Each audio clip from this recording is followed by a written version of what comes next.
It's none. Good evening. Yes. Yes, as you can tell, we are back 2016 with the usual fun and giggles and all the rest of it. So we are joined, as always, by Mr. Raw, who is with us. Evening. Evening, everyone. We've got Ron. Evening, all. Happy New Year. So you look 20 now. Told you Happy to jump days. up. So Thanks, Ron's James. with us and Sid is with us. Hello. And over in Dictionary Corner, Steve. Good evening. He is back. Is that Yeah, one? that one over there. Right. The one, That one. the one with blue light on it. That one, right. Normally, when I do TV work, there is a light. A little Yeah. red light that A red flashes. one. Yeah. To be honest, my other camera and like the big one down there and that, when it's up here, it does have a big red light on it, so you do know when you are being I recorded. like that. So yeah, it is. I'll get it changed. I'll put it And on there's TV. usually somebody behind there going, Yeah, because Yeah. he's the pro, because he's been on BBC TV. no, Oh, yeah. big Channel 4. Oh, was it Channel 4? Yeah. Oh, forget it then. Let Of course, down. yeah. Yeah. But you didn't win, so we Did don't we, talk did we about not it. find that on YouTube? No, we haven't found it yet. We're going to have to I'll actually... bring the you're gonna have- DVD. I've got a DVD player. That's the trick. on the computer. What, a DVD player? Yeah. Oh, yeah. On the, Yeah, on we the, can do on the that. phone, Yeah. Yeah. Thank you, Philip. Sorry. I was thinking about in here, though, trying to get it how we can stream it to the Oh, audience. you're so quick to judge, aren't you? No, I couldn't think of the best way of doing it, but you are correct. Tell you what, you're a technical genius. Well, you know me. Did you had to give up that job at the IT department in Currys? Yes, I did. That was it. Well, I smashed up my my printer, Yes. and that was Christmas. Right. That went well. Right. Yeah, my relationship with technology, Mhm. and it is one of those, and you can be completely calm. Yeah. Just going on topic. Yeah. Okay. You're completely calm, and you think, what I'll do is because like her brother's down, which I enjoyed every single minute of it. I thought I'd do some work on a laptop. Yes. And I've got a scanner. Mm-hmm. So you plug a scanner into the USB, and it makes a noise, and then so you think, I've got Windows 10. Mm. Have you ever tried finding anything on Windows 10? Yeah, I must say all of mine are upgraded to Windows 10 Yeah. now. Yeah, and honestly, so you're thinking, I need to find this scanner on here so I can work it. Could I find it? And then I could find it. Mm. It tells you what it does, but I couldn't open it. Right. So then you get the latest plugin, then you get the latest driver, then you uninstall it, then you reinstall it. Mhm. And then after about an hour and a half, you go through this massive process. But unfortunately, the only thing that your missus sees when she comes home is a smashed up scanner. But the process I had to go through to get to that point, of smashing it up. that's why I had to write down on the Facebook status Yeah. as to how I got to where I was, because she walks in the door and she's like 1,000 bits of glass, and me like the Antichrist, Yeah. you know, jumping up and down on a scanner, and she gets upset. Right. But there was a backstory, which obviously I think a lot of people, when they just go a bit banzai with technical gear, that's because what these the things problem is. happen. I have a, whilst we're completely off topic, I can Yeah. carry this on. My computer, I got up the other morning and it's turned itself on. I Yeah. was like, oh, that was right. My I laptop could does that. Yeah. Yeah. Turns out Windows 10 had done an update, so it turns itself on to give itself an update, which, Yeah. okay, very clever, thank you. But, you know, so, right, turn on my computer and you get a little message, we've made some changes. I'm like, right, okay. And it hangs for like 10 minutes telling me we've made changes, but don't worry, we haven't changed anything.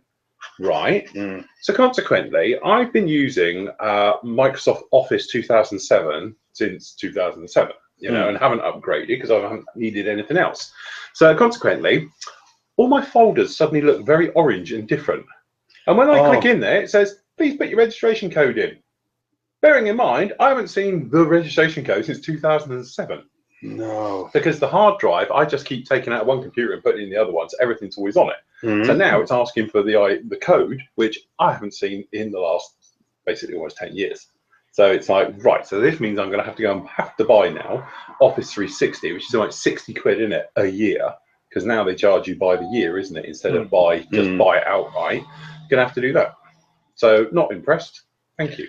I've had some problems with Windows 10 as well, because mine turns itself on and then goes to into sleep mode. When my missus goes on there, it's been looking at Pornhub.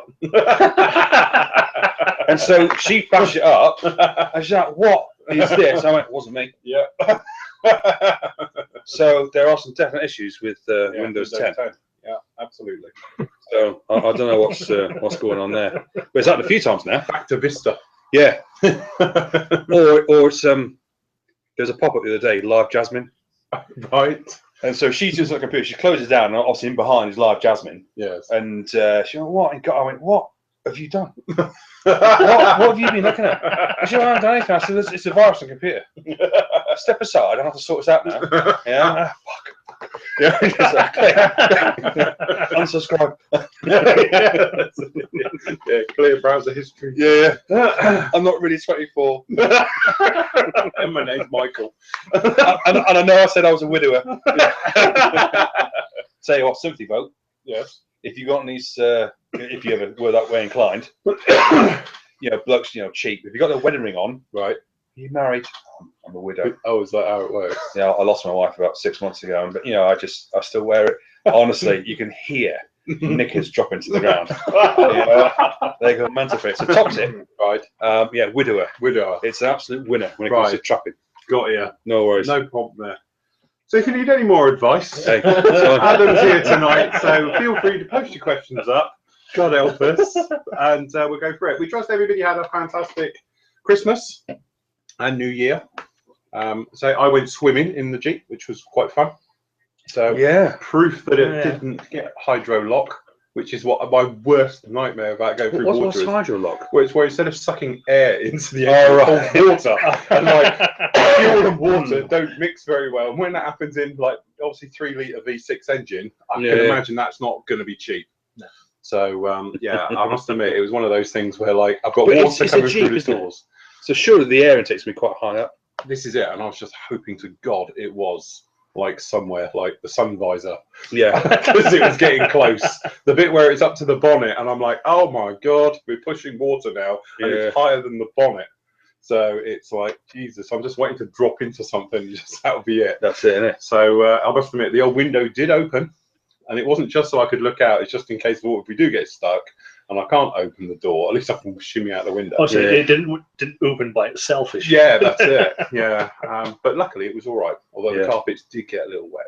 Really? Yeah, the old seals didn't exactly keep it out as probably advertised. But then I don't suppose it's supposed to be a boat.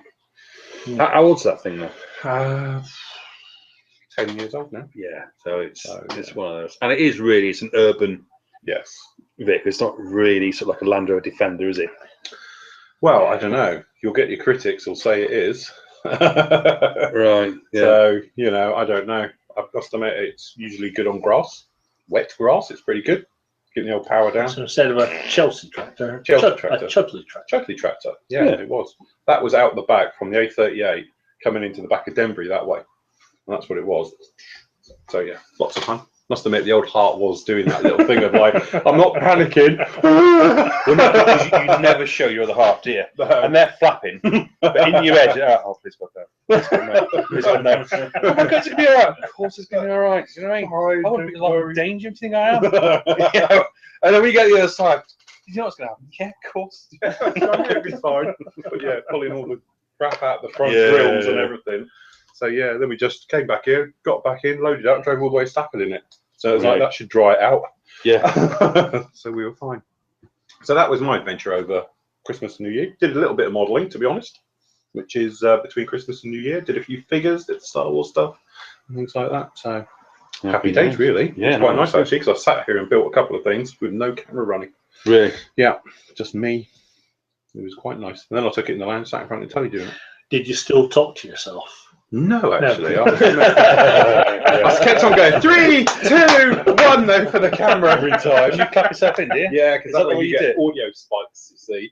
So then when you get different, quick tip for anybody who does this, if you're running multiple cameras and you don't pay the 50 quid for, there's a bit of software you can do which actually matches your audio tracks all up for you. But being tight, I don't pay for that app. So what I do is you clap really loudly 3 times and then you get big spikes in the audio feed and you just line them all up. And just put one on top of the other, and then the audio from all 3 cameras, and then that way all 3 video feeds are all exactly the same. So the timing is all the same. So I only use 1 audio feed. There's probably people around the world at this moment in time trying to stab themselves. Yeah. Sat there. Yeah, all this time they've been there getting an echo. Yeah, because they haven't lined it up perfectly well. But if you do go 1, 2, that will go massively on a spike. For the audio feed, and then that way you could just line them right up over the top of each other, Brilliant. Job done. Easy as that. 2 seconds. Or you can pay 50 quid. At There's a what bit of point do you software. think it's an interesting story? Well, I don't know. Just sharing it. I mean, it's great. There could be people out there who need to It's know very this. relevant. Relevant.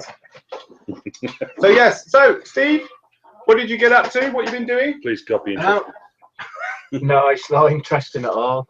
I haven't really done anything. Bit of modelling.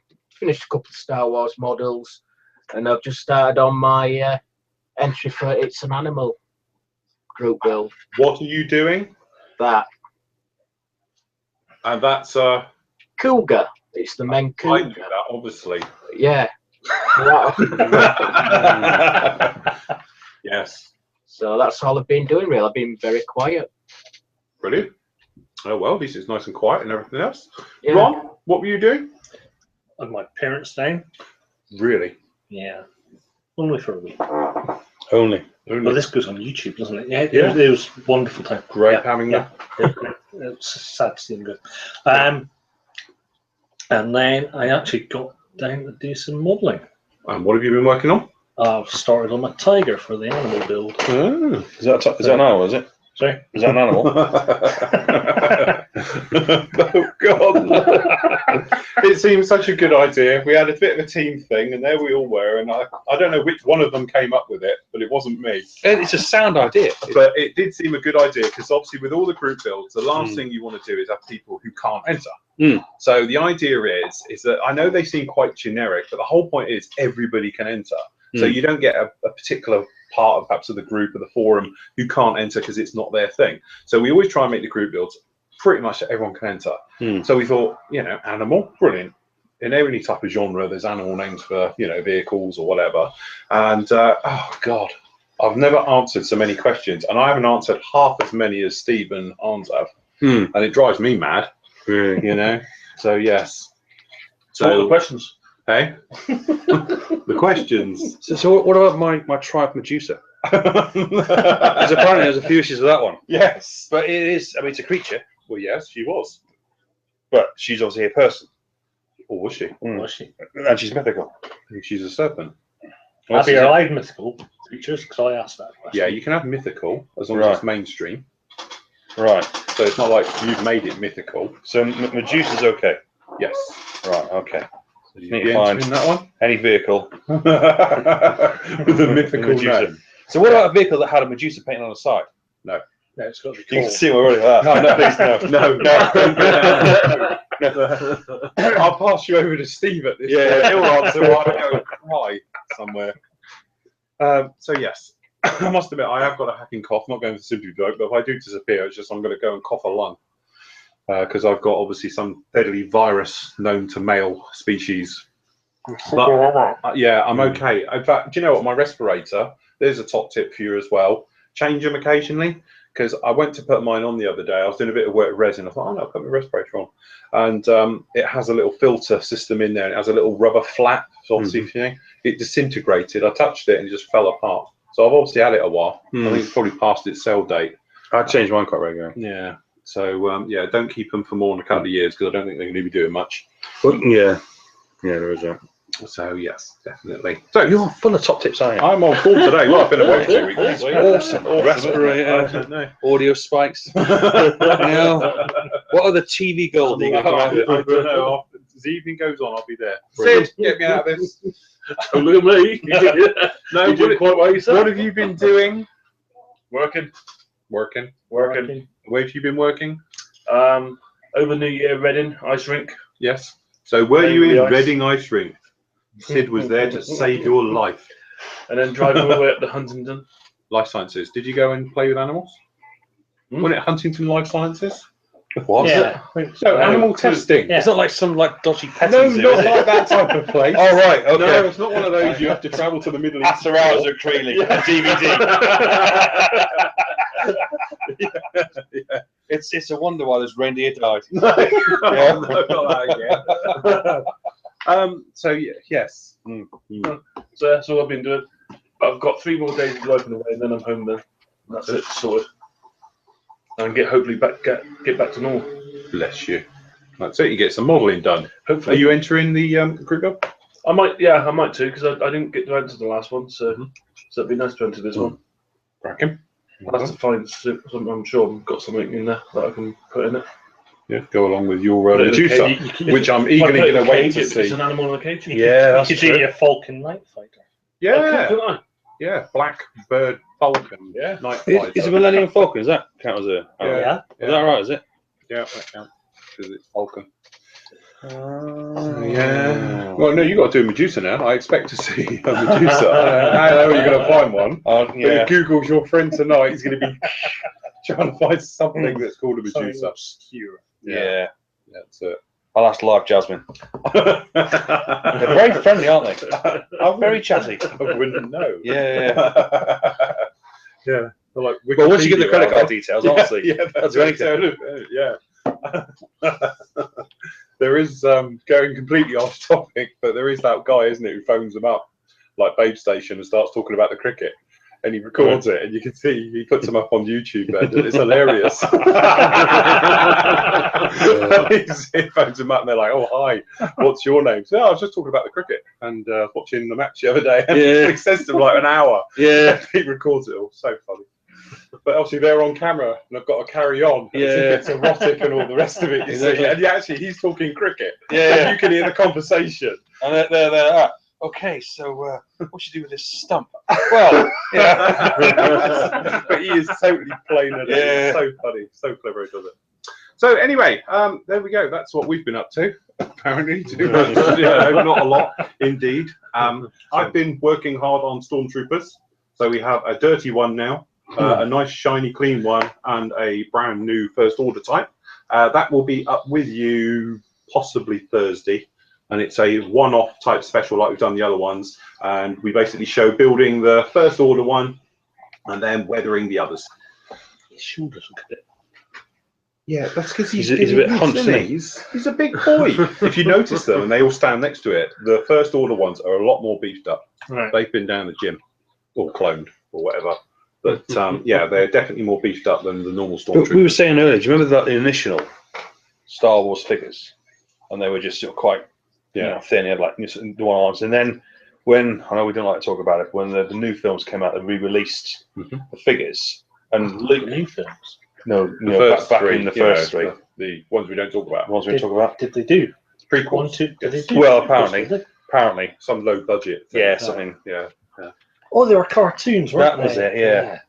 So basically, you get the figures there, and you get Luke Skywalker, who's also been pumping iron since 1977, built like a brick shithouse. Yeah. And he's got his, his top open, his, rippling muscles, and Han was the same, and Darth Vader being like, the guns were hanging out, and it just looked No, not good. terrible. Yeah. They were Really, the really good ones, those original figures, Hey, Yeah, brilliant. that's it. That's the ones I had. Yeah. Oh yes, never mind. So there we go. So hopefully that'll be up Thursday and reviews on Friday, and we'll get back to all the normalities as we go through. So fantastic. So any questions? We've got some, yes. Have we? Yeah. Thank God. I didn't pick this up, actually. I forgot all about it. Normally I think it's up in the morning, and it got to about, well, I don't know, 2:30, and I thought, oh God, I haven't put the thing up. So they only So started now, 2 hours. is it? They only Yeah. started 2 hours ago. So Oh, that's it. yeah. But, the first one is from Robert. Hi Phil, Happy New Year to you all. Hope you all had a good one. I'm currently building the Kinetic FA2 Sea Harrier. The scrapers in your build videos look very useful. I have tried to find them online but haven't been able to. What are they called and where can I buy them from? Looking forward to another great year on Flory models. Oh, It's like a ninja star, isn't it? it is. There is one, actually. You've got the other one, haven't you? Oh, who do I know who bought it? Oh, one of the guys comes here. He bought the other one, and he brought it round, and it's got like domes on the end. It does. It looks like a throwing ninja star. You could sharpen that baby up. And you'll be good to go. Alec Scrapers, ALEX. That's good. Us. Yeah. Well, you pay attention. Obviously, we have this question a lot. Surely you remember? No. I never really listened. Oh, It's right. a weird way of spelling it. Yeah, it's a real way. Models Are Go are the only person I know in the UK who stocks them. Go and have a word with them. So John and Mandy can sort you out with these. They do different versions. These are just the two I've got. And if I'm honest with you, it's because John sent them to me. It was a bit of a freebie. And they are absolutely great. I use them for any deburring work on any parts. It's quick, simple, and actually probably one of my bits of the year, if you like. One of my tools that I got this year or last year now, that actually I use it a lot more than I ever thought I would. I thought it was going to be one of those things that, you know, like I have got a drawer full of tools like everybody else. You use it twice and then forget about it. This one, I grab it all the time. Leading edges of wings, things like that. From Robert, that was Robert, So- Robert, you've now got no chance for getting hold of one of them. No, I think No, he's you got won't. about times on them. Yeah. So, but yeah, models are go. If you they're put in very- scrapers, you'll see them. There's different they're types. very good as well. They help you a lot. That's why I got mine from as well. Yeah, the big thing is don't buy the cheap ones off of eBay, because I know a couple of people have and they bend. And that is definitely not something you want bending when you're using it like a scraper, because they are quite thin metal as well. You end up slicing yourself open with them. But there is some knockoff Chinese, well, I presume they're probably Chinese anyway, but there's some knockoff ones on there, and the steel is nowhere as good as that. And they bend, and if they bend, it tends to dig into the plastic and take too much with it. But I know one of our members, he bought a knockoff one and said it was absolutely awful. It was more like photo etch than that type of work. So yes. Splendid. This is post 3 from Danny, it's only his 5th post. Welcome, Danny. Hello, Phil Oh, Danny. and the team. Happy New Year. I bet you've heard that a few times. A few questions. Oh, go on then. Number 1, what happened to the Umbro enamel? Once upon a time, they were in every modeller's stock. They were, and I did. I had loads of tinlets. I've still got some Have you?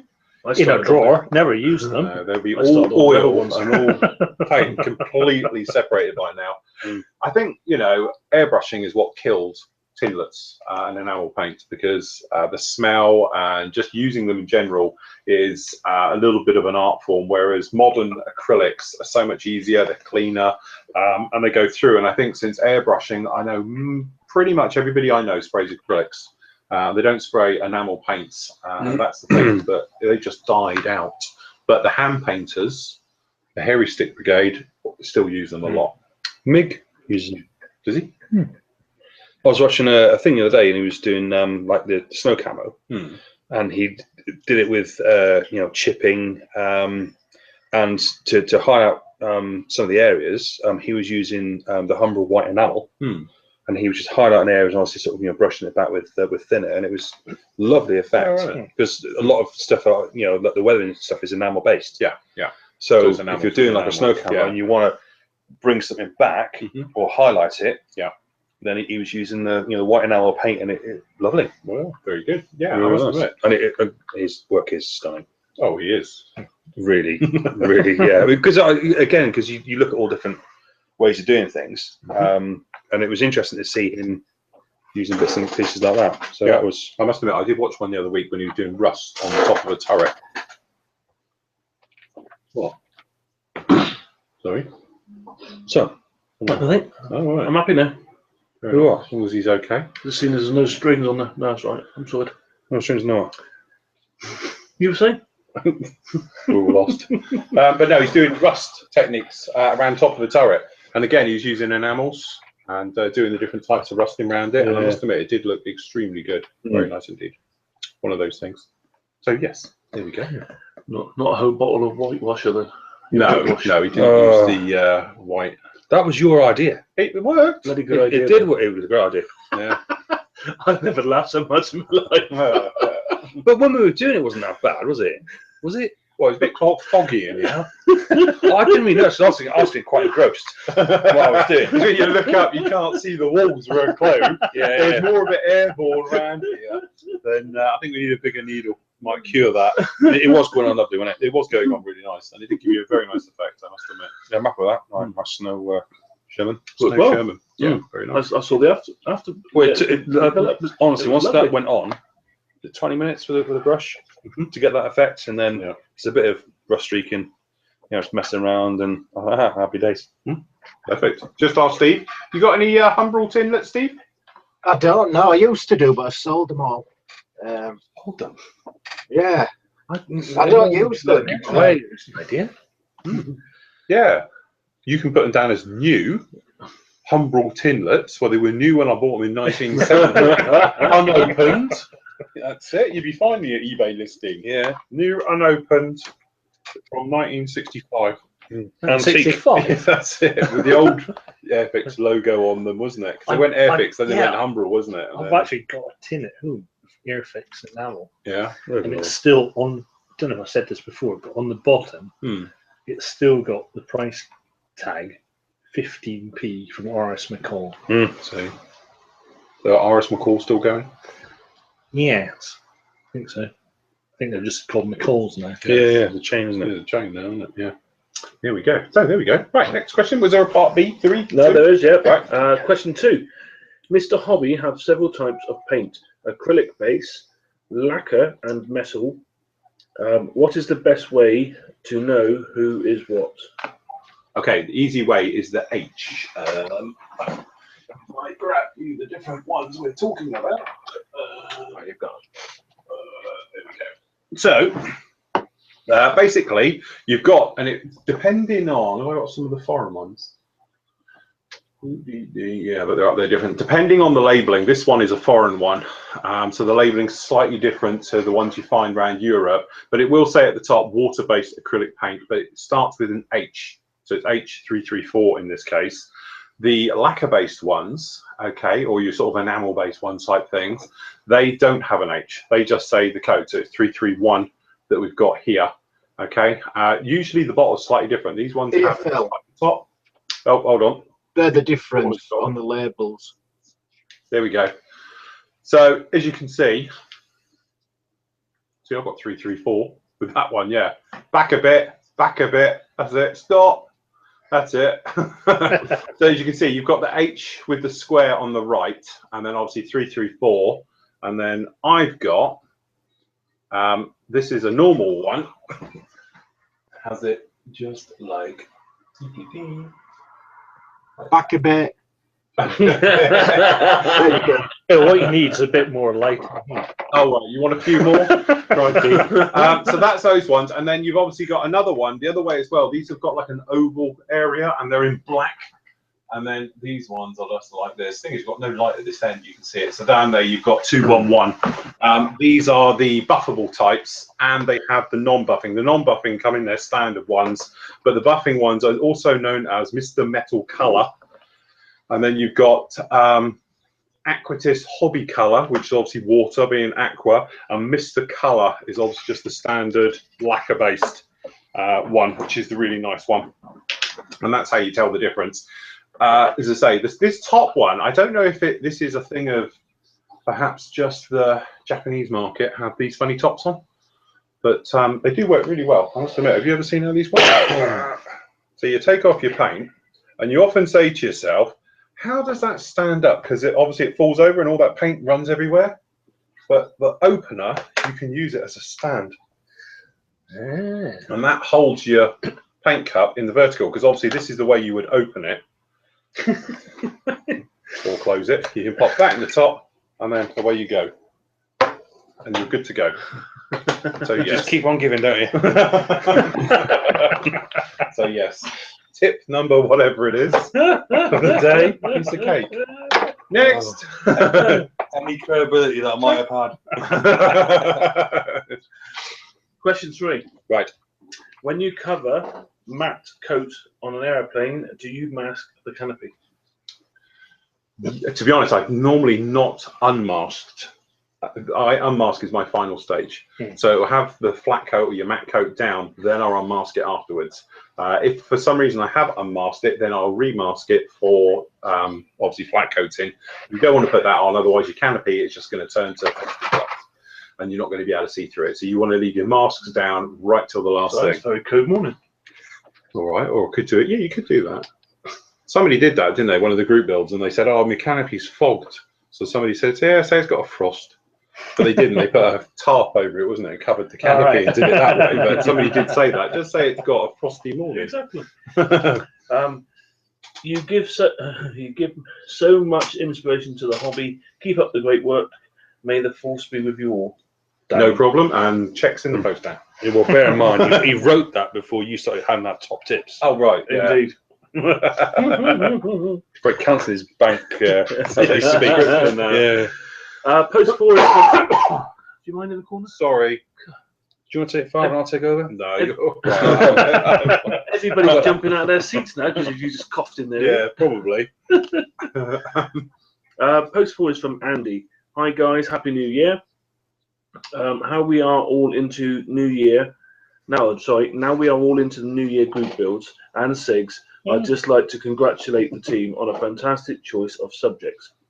Really enjoying the amazing choice of subjects in the Must Be an Animal group build, and fully intend to do at least one build for all of the group builds and SIGs throughout the year.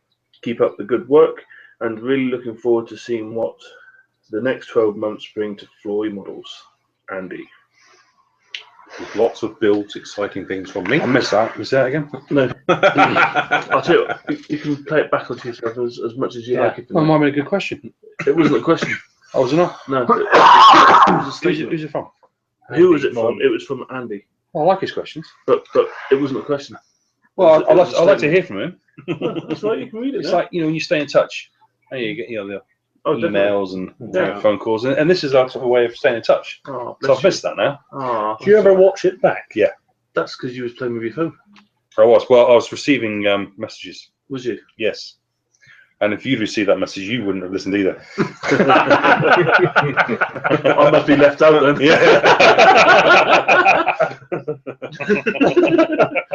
Anyway, host 5 is Mr. Buller. John, What was Good evening, John. we're going to get John down here as soon as you can, John. Just let us know when, and Yeah, now we'll Christmas treat is you to over. a full slap-up meal before we go on air. You can Yeah. have anything as long as it comes with chips. I miss John. Yeah. Yeah, he's like comfort food, isn't he? He is. Yes. He just. We're going to get him down. Especially when he gets his waffles out. Pardon? What? When he gets his waffles out. He likes Right. his waffles. I haven't heard him call that before. No, I haven't. He likes his waffles. He likes very large waffles. He does. Does he? With a lot of treacle topping. Yes, definitely. Moving on. Good evening, gentlemen, and Adam in brackets. Oh, That's a bit harsh, isn't it? yeah. Happy New Year. Have any of you had experience with printing your own decals? The kit decals in my TU16 are pretty much useless. I found aftermarket resin stars, Russian stars. that as well, Russian stars, but I'm struggling to find. I can see him bloody chuckling away there. I'm not. Sorry. But I'm struggling to find suitable numbers for the aircraft number 55 in brackets. I was thinking of scanning the decal sheet and printing it onto some blank decal paper. Any useful tips would be welcome. Cheers. Oh, here we go. John. Phil, this has got your name written all over it, isn't Yeah, but we've it? Is this asked still him. from John? Yeah. Watch the last show. Yeah, what's the last show, John? He obviously was paying attention, wasn't it, when we've had this before? Was it not all your back? Actually, couldn't you do a die-cut mastering for him with Depends your Wonder what, printer? depends what scale. If it's a 144, then no chance. If What it's, scale is If it? it's John, it'd be 70 John, what seconds. I think scale he's is doing it? 70 seconds. If it's John, it'd be 70 seconds. He's a Russian bomber, isn't he? So it won't be a bad size. So yes, because Ron's got a very fancy cutter. Yes. What's its technical name? It's called. Stanley knife. Box cutter. It's called a silhouette cameo. Oh, that's it. I knew it had a fancy name. It's one of those. Yes, it's one of those, and obviously it cuts out, and then you can. There you go. You CAD it up and then Can you do me a bigger Boba Fett then? By I can Remember. do you as I'm gonna have it on the bonnet. I can do you up to 12 inches wide Right. by however long you want. Wow. Brilliant. I don't think I'll be allowed to have that on the car. I'll get told off.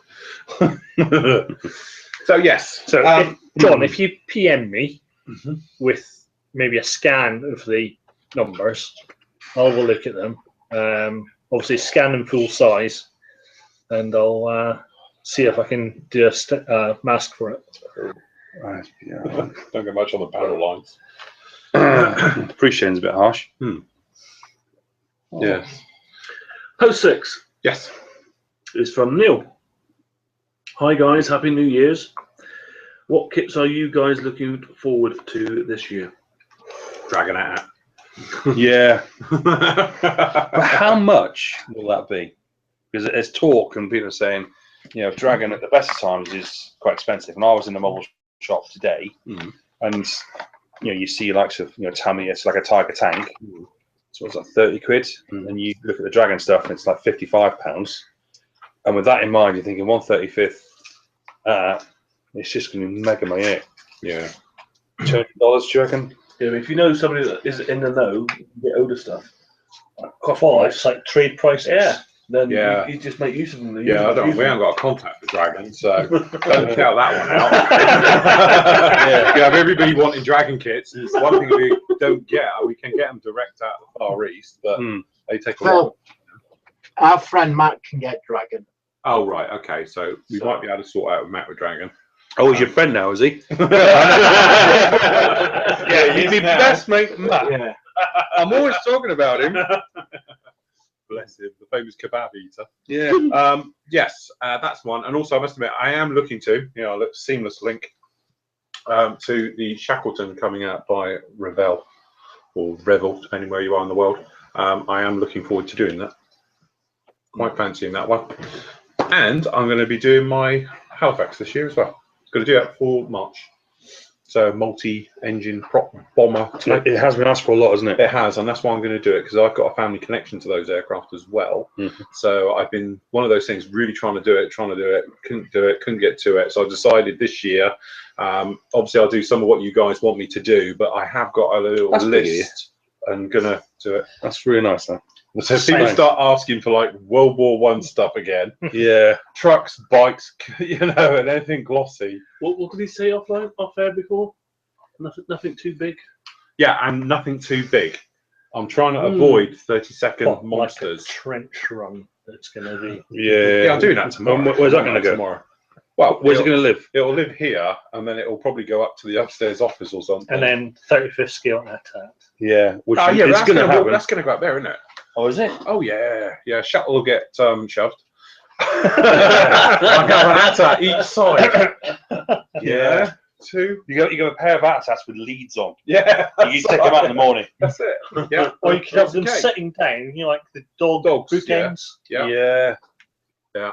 Like have you seen the YouTube one? It's also Facebook and it's a ATAT Or running around, and then it has a poo and everything. Yeah. And there's a wee. That's me. And a sniff. Is that you? Yeah. You go. Oh, mad. Oh, that's me.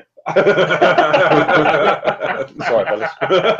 Oh, a bit full on. So yes, that's my two. I'm looking forward to most of this year. You got anything planned? Well, I was looking at the ATAT, and apparently you can do a 144 yes one, and the little snow speeder as well on the same scale. Yes. So you could do your little diorama, which is a pretty cable around it, wire around it, and then just with him on the end of the wire. Yeah. Be good on that. I think it'd be awesome. So that'd be interesting. But really, I don't really do sort of kits of the. I tend to sort of wait for things to come out, look at them, and so I bought a lot of figures in the Bandai stuff, but I don't have much in the way of vehicles. So I'm definitely gonna get myself some TIE fighters, X-wings, Slave One, Millennium Falcon. Y-wing, the 48th moving. Yeah, that one. Yeah, BB-8. I'm gonna get that one with R2D2. Yeah, I forgot to bring him in. I should have got me BB-8. Shoes for Star. Yeah, that'd be. Oh yeah, Star Destroyer. Get myself another C-3PO to do in gold or brass. Have we made the decision on what colour it is yet? Brass. It is brass. Yeah, I'm thinking because, like we were saying earlier. When he comes and he's like really, really gold, it's not really in scale, is it? Because because it's so shiny, it's so deep, it's so lustrous. Even when he's on like the end scene of Return of the Jedi, and they've given him a quick buff up before he goes to get his medal, he's looking shiny, but it's not in your face shiny. Whereas I think it's a great finish, it's fantastic, that chrome, but it's not to scale. Right. So I'd rather see him in a duller bronze, and I think that would be a better scale effect. Because if you looked at because he is in there, you can see him behind you. Yeah, I mean he is pretty. He's a bit goldy. He is a bit goldy. And he's shiny, and of course all the detail gets lost because the light's reflecting off it in all angles. Whereas that one, because I stripped it because I cocked it up. Yeah, the details there are really quite fine. and it is literally just a tin of white spray paint and the wash, which stained lovely, and great patina. Great patina, yes, and job done. But I What colour wash did you use? I used the grime, Oh, right, yes. and as generic clay-based washes go, Yes. It's It's very good. It wasn't too dark. It's gone on, and it has held in obviously the texture of the paint, so it's given just a nice feel of grime without just being like a pin wash. That's right. So I like that finish because you say from a scale point of view, it's perfect. Yeah, because the wash, because it's really good stuff. What that's actually done is breaking up the white, and it's taken it from being white to an off-white, which is, I think, more scale white. Yeah. Because I don't like plain white, as you know. I don't use white. I don't use black. So by doing it like that, like these guys, they look like plastic. Yeah. Because the white's too white. It needs to be knocked off a shade. And chances are, if you went somewhere between that and that, it would look a lot better. Yeah. From a scale point of view. So, but no, I think that, considering, let's face it, it was born out of a cocker, has turned out to actually be a lot better than what it was going to be. Yeah, because I think that's better than my one. Because mine is just generic, straight out, and it's all shiny. But yours, with the wash, it's because with the white, it works with the wash. Yeah, if I put the wash on him up there, it wouldn't work. Because of the gold, you wouldn't see it, but because you can see it on the white, and it's got that sort of texture to it now, it's giving it a far, far better look. But I will do the same on the next one. I will strip him. Just use oven cleaner. Yeah. And I have actually taken a couple of photographs. At some point, I will put it on the website. But yeah, just strip it back, undercoat it, and then spray him with a gold. And I think when you bring that back, it will. It will. But we'll see what it turns out. It might just look terrible. And if it does, I'll spray him red because there's a red version of that as well. You do primer. Do with the red arm. Oh, spoiler. Sorry. Oh, we can do spoilers now. It's gone. Well, not all the spoilers. What? No. No, you can't. Because you know what? Jar Jar Binks going to the dark side. No. Jar Jar Binks is Sith Lord. Yeah, that's him. That's him. Yeah. That's why he looks a bit funny because he's got his ears out the way. So yes. So we're not allowed to do spoilers. No, well, not like that. No. Oh, all right. Well, because it's the one thing that normally, when Harry Potter came out, everyone was doing spoilers, weren't they? Yeah. But on this one, even on Facebook posting, people aren't putting anything on there. No, they're not saying directly the big one. Even now, on a lot of stuff I watch, nobody has said the main spoiler of the entire film. Nobody comes out and says, me, I never expected, and it's I think that's quite good. You say all the little ones. Chewbacca's a woman. Have you seen it or you? No, I've seen it. Yes, we've all seen. I've seen it twice. Have you? Yeah, you went down the other day. I saw that. Yeah, me and my lad went. Let's go and see it again. My missus went. I don't want to see it again. Oh. No, I've only still seen it the once. I thought I would have seen it. I'm probably going to go back and watch it. Well, there you go. Why don't we all go together? We'll come down to Plymouth because she's two of you down there. I'll pick Ron up. We'll all go down together. Have we let a spoiler go? What, have we? Have we? No. Why? Well, John's got his arse in his hand saying thanks for the spoiler. I haven't watched it yet. Oh, nobody said anything. They haven't said anything. C-3PO's got a red arm. Well, that's I think everyone's seen that. You know what I mean? No, John, you're right. We haven't mentioned any of the big stuff yet. He does get stropped, doesn't he? He does. He gets proper stropped. John, would you like to come and see it with us? Little man Nick syndrome, is in I a think. twist. Or come say that down to camera. I think he would have heard, wouldn't he? That's a bit harsh. I mean, I was a bit of banter, but he's probably going to take that to heart, isn't he? It's the one thing we don't say out loud. Yeah. Never mind. You lost your mum.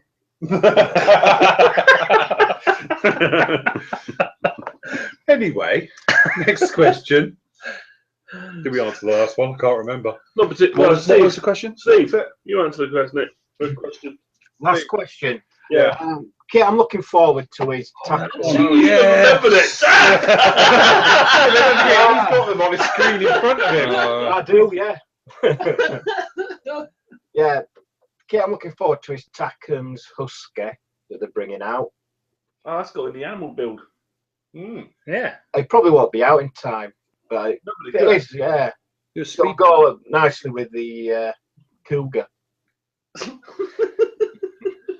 Cougar and Husky, yeah. Yeah, absolutely. And the big build I'm looking forward to doing is my British tank transporter. So Cracking. Very good. See? yeah. What was that, Ron? What was that about the series? Anyway, And what products do you think will be a must buy? well, we spoke about this just before we sort of, well, came on airish. I'm having a bit of a clear out, and I'm going to get, not rid of, I'm just going to put a lot of my stuff I've got here that I don't use into my cabinets behind and things like that. And I'm going to put other stuff that I do use a lot up on here. So, yeah, I don't think there's anything coming out that I'm aware of that is a must buy. The only thing we are going to try is the old Vallejo metallizers on the MiG-21 that I'm going to be starting next week. So it'll be interesting to see how these look from a scale point of view, seeing as we're talking a lot about scale today. You know, and we can put it directly up against then really the Starfighter. They seem to dry very quickly. Yes. Because I dipped cocktail stick in it the other day, wiped on a bit of paper, and it just went dry like that. Is that how you fill your days? Yeah. Wow. So yes. You know, trying to tell people the modelling is actually quite cool. And comments like that do not help. You know? So why is your modelling? Oh, it's actually not too bad, you know. The stereotypical geek, you know, there's not many of those knocking about. You come on these shows, oh, just kill me now. Watch paint dry. Yeah. But did you time it? I don't have time to. But all right, was it because the wooden cocktail stick absorbed the paint? Please God, no. No, because it went down. I mean, it might have been because the paper absorbed the paint. Yeah. But you know, if you took any like a Tamiya acrylic and It would be all right. it would still be wet. Be able to So yeah, there we go. What are the chances of the Tamiya 32nd Mosquito and or another Wingnut Wings kit being on the list to do? I'm probably going to try and avoid doing the big stuff, purely because I'm running out of room here rapidly. But I may do the Mosquito later in the year, purely because everybody wants to see it. It could be another raffle prize. And end up being another raffle prize. Do the snap thing again. Well, funny you mentioned that. Brilliant. Seamless. Seamless. This particular year, obviously, you all know we try and do the best we can for Snap, and you guys have been amazingly generous. I don't know how much we've raised over the years, but it's got to be getting on for 10 grand now for Snap. Well, probably not as much as that, but yeah, we're getting there. I thought we'd do something a little bit different. Now, as a lot of you know, Flo came with us halfway around the world when we went around Alaska and Hawaii and all the rest of it this year. So here's Flo. Can I touch Flo? You can touch Flo. You want to touch Flo? Flo's done some miles. The plan is Flo has now got a case which turned up today. Where's her nose? Is that the dog? It could be. Has the dog been having a good? Yeah, I think the dog might have had a bit of a chew. But anyway, Flo or Flo's brother might have to go now. Will be making his way around the world, hopefully to a lot of you guys and girls modelling rooms. And also the plan is for you guys to donate to have Flo sent to you, which I know sounds a bit weird, but the idea is what I want to do is you make a donation and then Flo gets sent to you from the person who's got it at that point, okay? And then if we can do this somewhat regionally, so the plan is I'm going to send Flo to Hans, because Hans hopefully is watching this, and then what's going to happen is Hans has got a brand new man cave and Flo can sit there. He can take a photo of Flo in his man cave, okay? And then the next person who's donated to Snap will then be sent Flo locally. And the idea is if it's done locally, it's not going to cost much for Flo to be sent around. If it's just going from one, area to another, obviously somebody's going to get lumber with a bigger cost of getting it from one continent to the next one. Or obviously, if we're going to go something like the USA and then over to New Zealand, unless and then what Canada. Service guys are going. Well, absolutely, and we have got a lot of air crew who fly. So perhaps if you can, throng it out the window, somebody's underneath, ready to catch. Yeah, that would be handy. And then the idea is if you can do landmarks, would be brilliant. Like, you know, Sydney Opera House with flow, that'd be a good one, and things like that. And what I'm going to do is I'm going to get a big map, and we can put pins in it of everywhere right the way round. Now, this is going to take months and months and months for him to go round, but hopefully we're going to send him out next week. And then he's going to then go over to obviously Hans. We can get him around America as soon as possible, and then we can get him down to South America, over to New Zealand, and then obviously into Australia, then up through, you know, Asia and all the rest of it, and then back through Europe. The idea is he's going to end up back with Steve at some point for the final one, and hopefully we're going to raise loads and loads of money for Snap. And he's going to have a passport which you can all sign and put notes in and all the rest of it, and then obviously Flo will then be given to Snap, to the charity itself, wealth, with all the money and all his memories, trips, any trinkets, gifts, things like that. He goes with him as well. Would be absolutely fantastic. And I reckon if every member did this and just donated £1, we'd have £3.20. No, we'd actually have £3.5 grand. So, you know, that would be absolutely fantastic. So if we do, like, you know, just a donation, say, I don't know, $5, $10, something like that, and then we can get him around the world, I think we can earn a lot of money. We can have a lot of fun. You know, because elf on a shelf. Yeah. Flow in a modelling room. Sat with your models and all your bits and pieces. But say, I've got Flow a case. Flow on the go. Flow on the go, which was Tracy's idea. We're going to have a travel case. Yeah. So that's in his little travel case. So what I'm going to do is I'm going to get his passport all sorted, his bag and everything he's going to go with, and all his bits and pieces. And then we're going to get him off to Hans. I'll start a thing on the forum and on the site and everything. And then obviously you can donate. And as soon as you donate, we'll make sure he gets to you at some point. Have you got an air hole for it? Well, yeah, it's not airtight. It's fine. It's nothing against his human rights. So you'll come back. Yeah. And there'll be, you know, you have like a little paintbrush. Yep. You know, it'll be quite nice. You know, a couple of modelling scalpels, bag of white powder paint. It'll be awesome. Yeah, that's it. Yeah. Well, that's why he's customs. Yeah, that's why he's coming back via Steve. Yeah. So that is the plan with Flow this year. Instead of us doing that thing where you guys all send in kits and, you know, we earn, you know, or not earn, but make lots of money for Snap, I thought we'd do something a little bit different. And we're going to make a bit of a feature of it. So obviously we'll bring him up on each live show as we do, but also perhaps on a weekly thing, on a Friday or whatever, when Flo's at his next thing, obviously you'll get a big shout out and your bits and pieces like that, and then, you know, and we'll do it that way. But I thought it'd be something quite fun, because you guys can be as inventive as you'd like to do what you like with Flo, within reason. That's why he's not going to Adams. I'm thinking all the things you could do. So yeah, that's the thing. So bless him. There we go. That'll be the Snap charity, not auction this year, but Flow around the world. But I reckon we can come up with a great thing. And obviously, as your photos come in with it and its bits and pieces, I'm going to turn it into a massive video, you know, of all these little things. And we can have a slideshow of Flow going around the world and all the rest of it. So I think it'll be a bit of a laugh and be a giggle. And if you guys can come up and taking him around and, you know, into work with you, I know some of you guys, obviously forces, firemen, stuff like that, stick him in your trucks and your bits and pieces and take a photo with him. I think it'll have a right laugh. What is Flow up to this week? Indeed. So yeah, there we go. That's the plan for that one.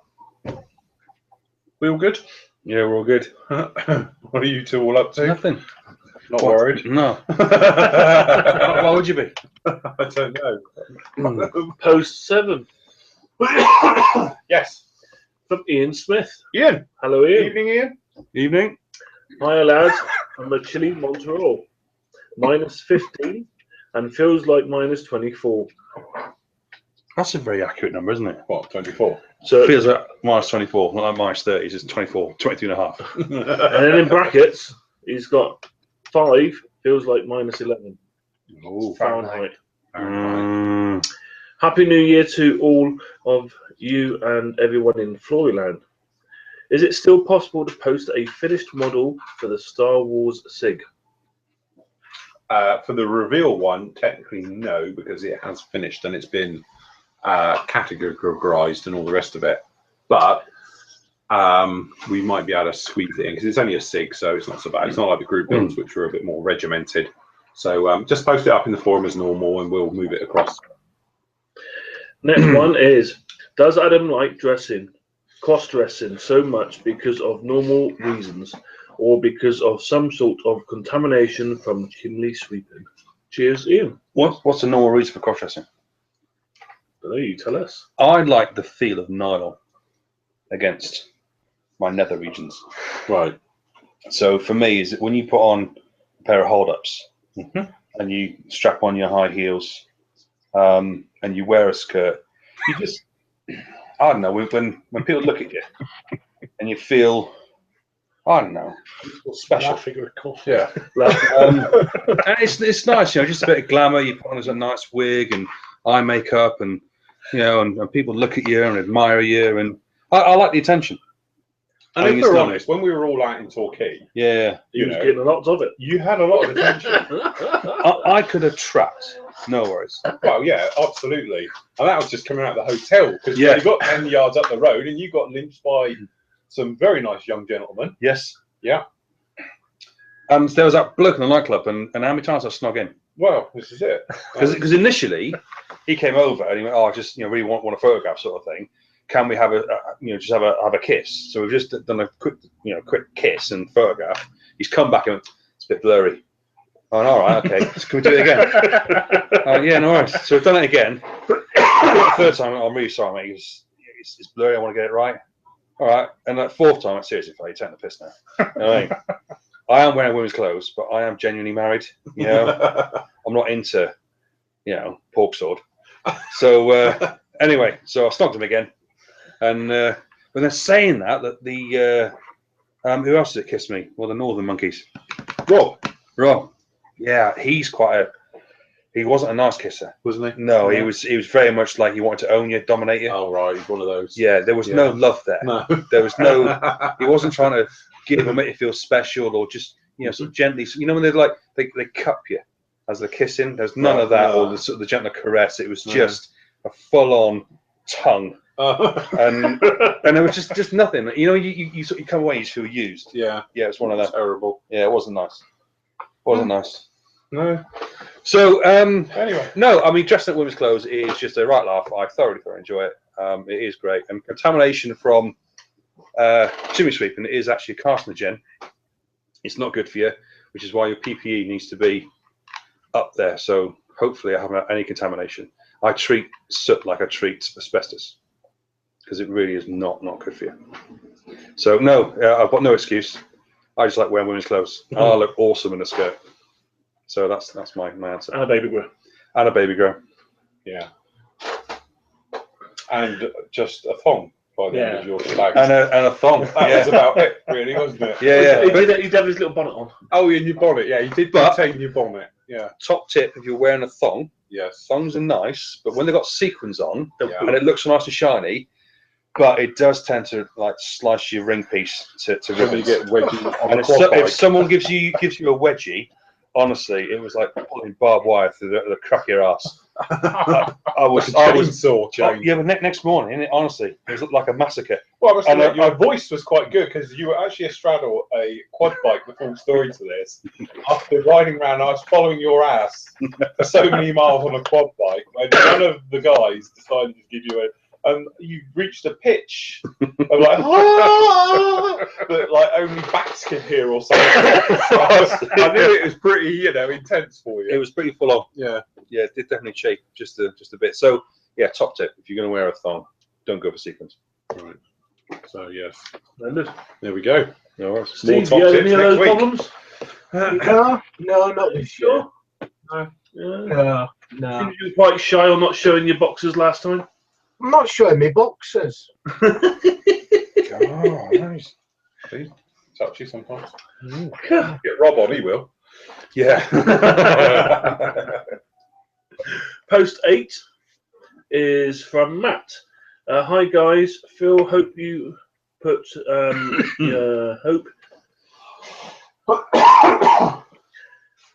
hope you put your 32nd FW190 onto your list to build this year.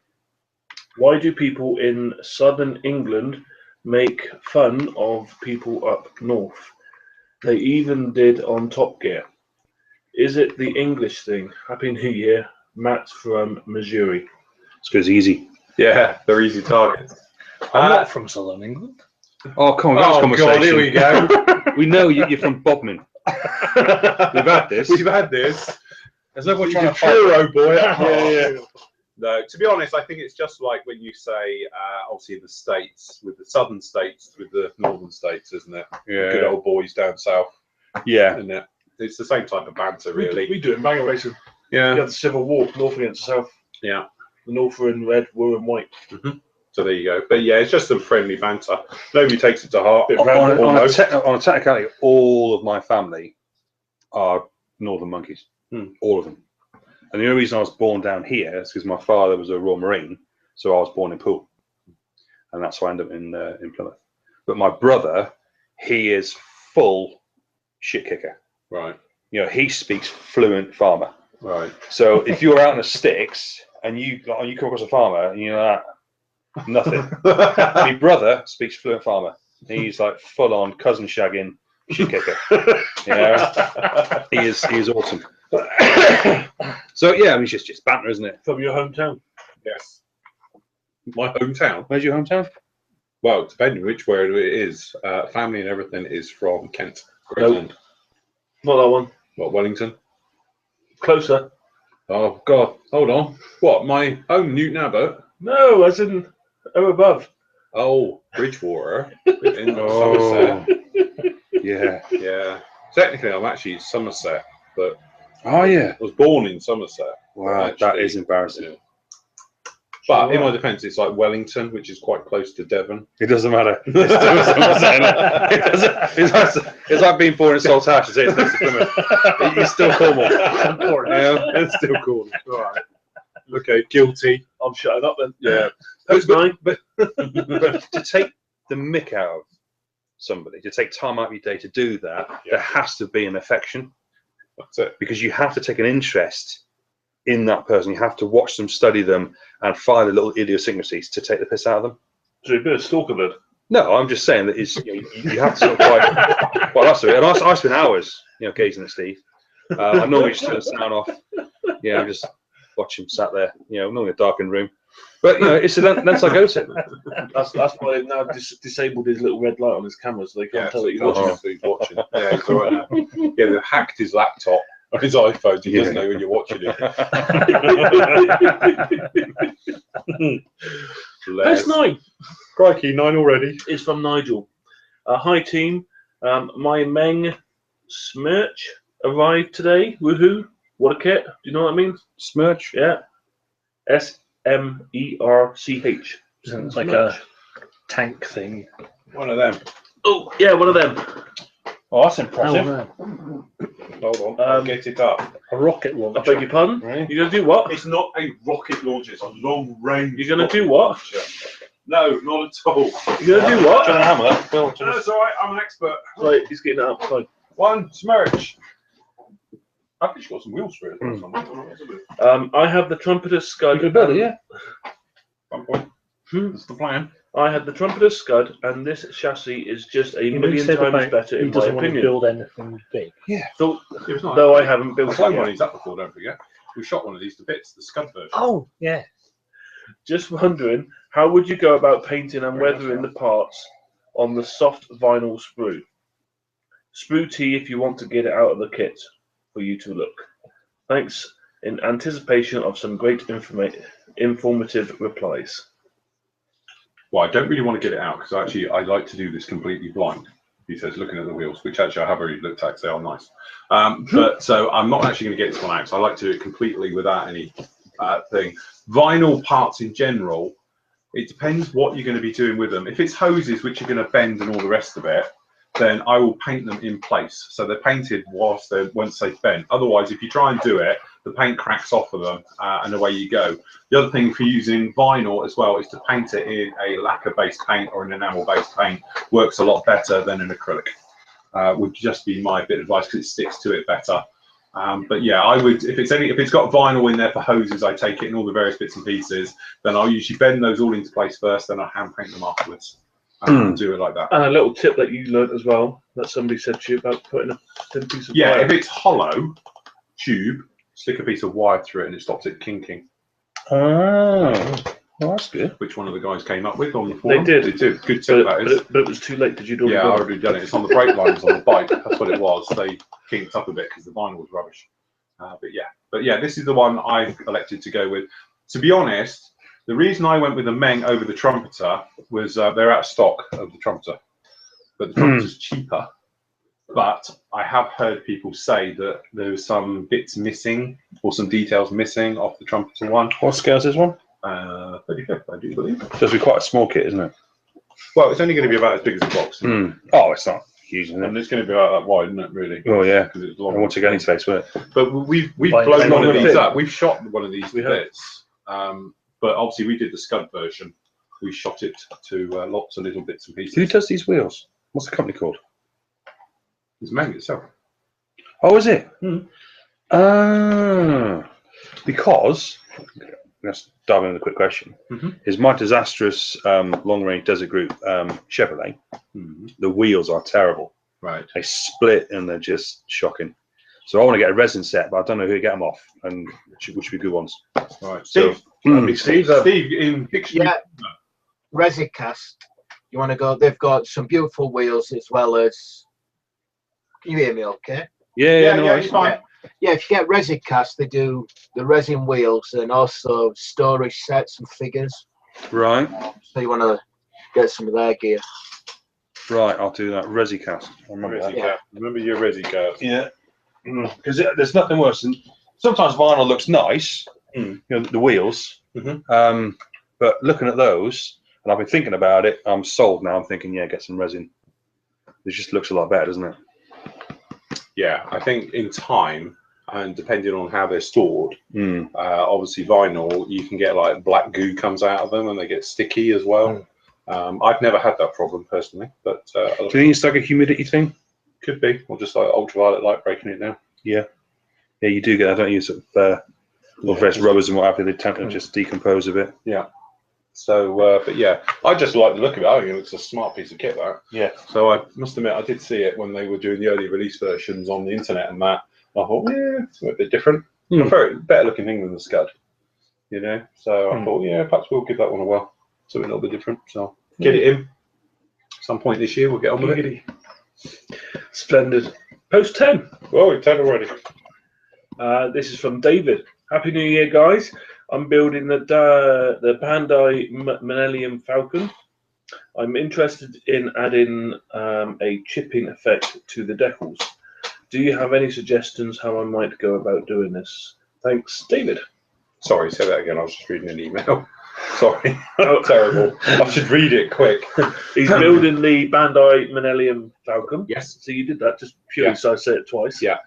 The what was it? Millennium Falcon? Yeah.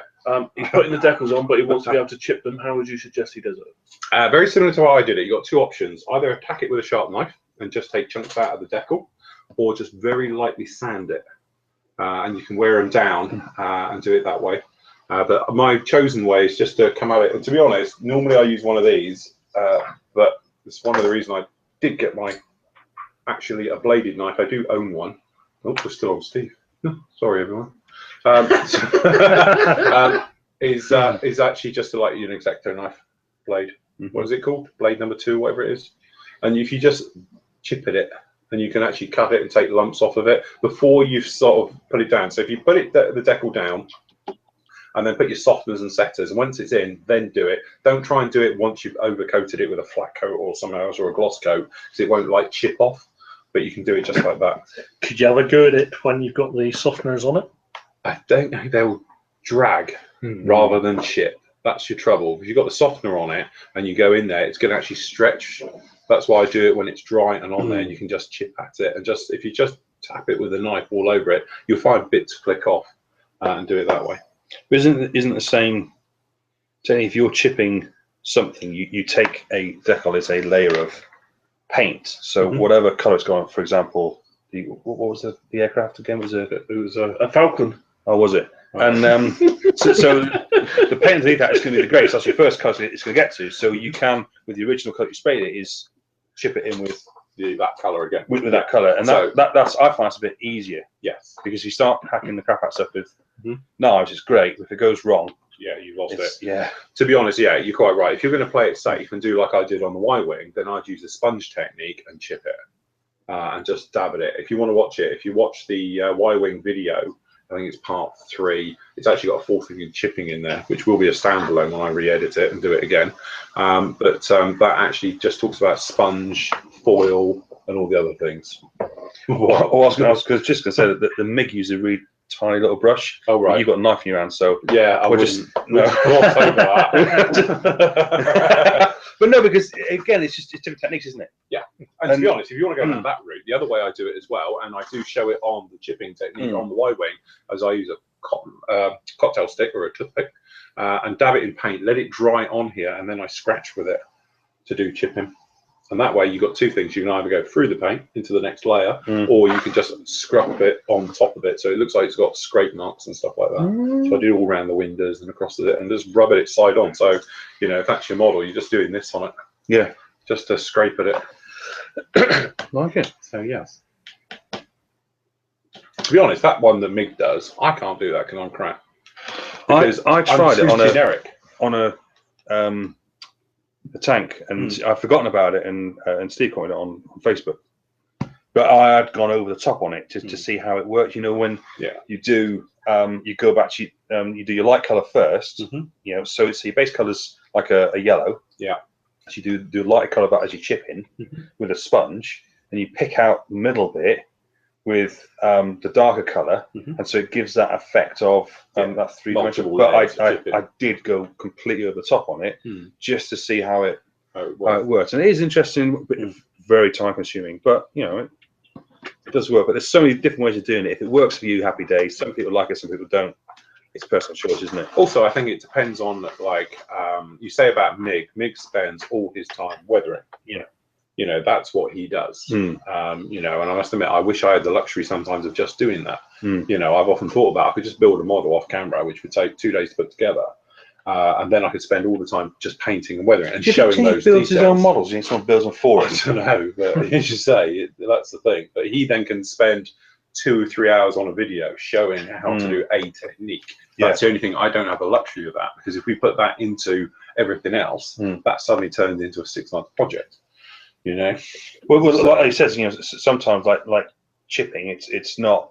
You'll sit down for an evening and you'll do one process, or you do a tiny little bit, and you know, it's all about building it up slowly and there, which is fine, which is great, and some people would love that. Yeah. But then the other side of the coin is the lifestyle that we lead now.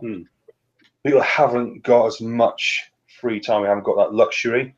So this style of modeling works for me. Yeah. But if I have got time, you know, it's lovely to look at other techniques.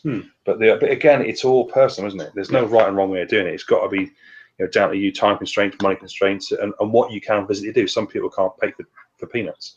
So if you get a bit of sponge, it takes out that the pressure. So yeah,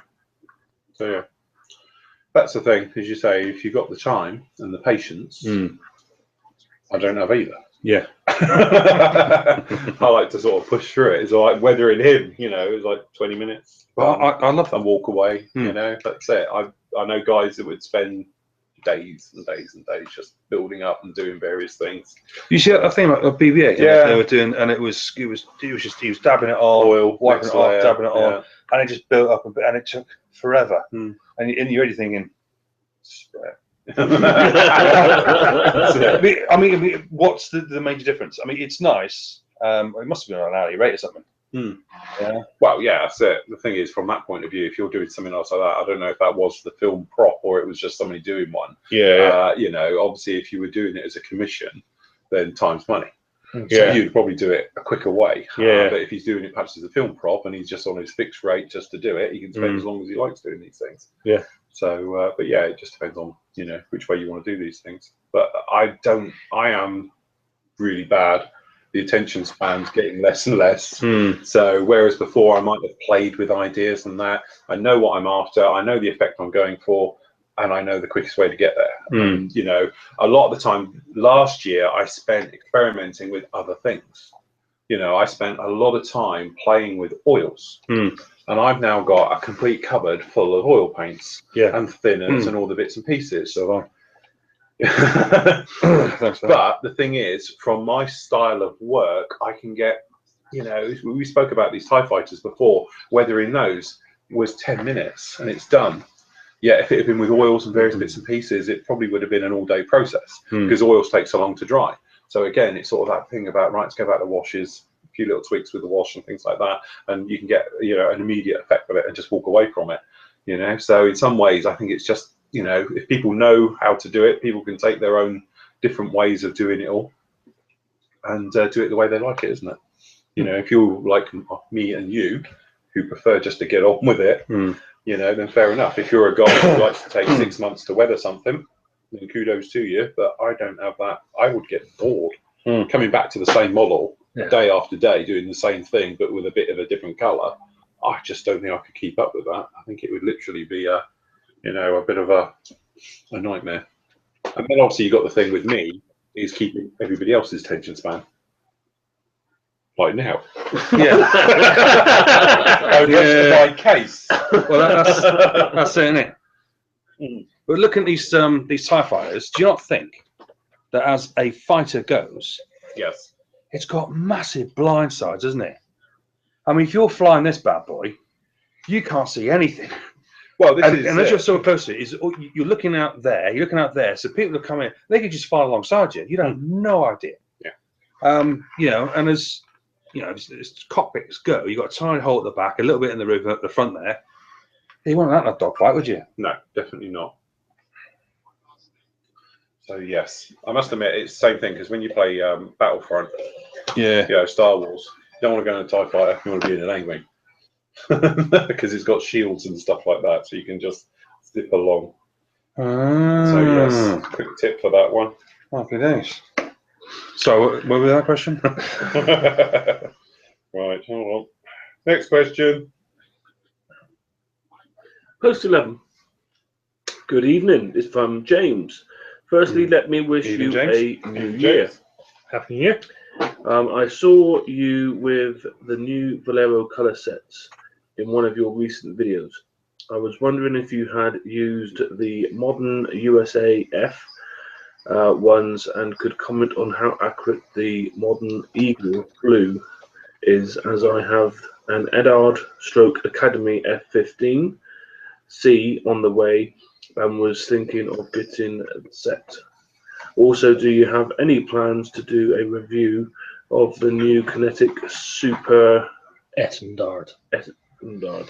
Did you think you were going to pronounce that? I could see you was about to struggle. So. See? Teamwork, wasn't it? I have got the colour here somewhere. Mm. Gunship grey. I'll put it in here somewhere. Right, What are you doing a test on Well, though? they still want to go. I haven't actually done the full colour I test. took them in about 3 weeks ago. I don't know what they actually call it. What the colour do they actually call it? I don't think they call it modern eagle grey, do they? We've got aggressor grey and dark gold grey. I've got a feeling it's He's probably got a that. modern Eagle Blue, he's wrote. Yeah, I think they call it. I think it's that one. It's 237, isn't it? Ends in, which is this one. I don't know. I haven't tried it yet. I'll have to give it a whirl and get back to you on that one. As I say, it would be nice if it is, because the only colour that does it is extra acrylics, and as we all know, that's great the first time you use it, just never afterwards. You're a brand new bottle every time with that. So yes, that is the only thing with that one. I'd like to give it a go. I'll give it a go. I'll have a test spray. As I say, I've got that one down there. We did, didn't we? Good, because I've got the Edard F-15 mustache.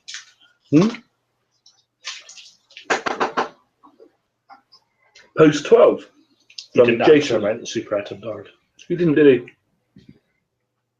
he? Okay. Oh yes, Super Intended. When it comes into the UK, I'll grab one for a review because I am a bit of a fan of that one. And I must admit, we saw them at Yeovilton this year, which is probably the last time I'll see one. So I think French getting rid of them. Are they? I think so. Yeah, I think Raphael is replacing them. Right. So yes. Sorry. What? No. Sorted with that? Yeah, that's fine. Happy now? Yes. You sure? Positive. Carry on. Post 12 from Jason. Hi guys. It's a little late, but Happy New Year to you all. Good. Happy New Year. Yeah, it's fine. Just wanted to say thanks to Phil and the team for a great 2015 on the Flory site. So much to see, so little time, especially the live shows. on the run up to Christmas. Absolutely superb. I laugh for days. Have a great 2016 and look forward to seeing what happens here this year. Jay. That's a nice guy. That's it. Yes. No. Very good. We'll all be there. Mr. Buller, Go on. post 13. Yeah, I can't pronounce the first word because it's got quite a few symbols in it. Right. Yes. Forgot my question about decals. I've just realised I'm missing the entire sprue from the kit. Only got half the cockpit, undercarriage, and gun turrets. Bang goes this one for the group build. Oh, was it an eBay purchase? What kit was it? No wonder it was cheap. It was that's it. TU something. Was it 16? Tupelo. That's Tupelo.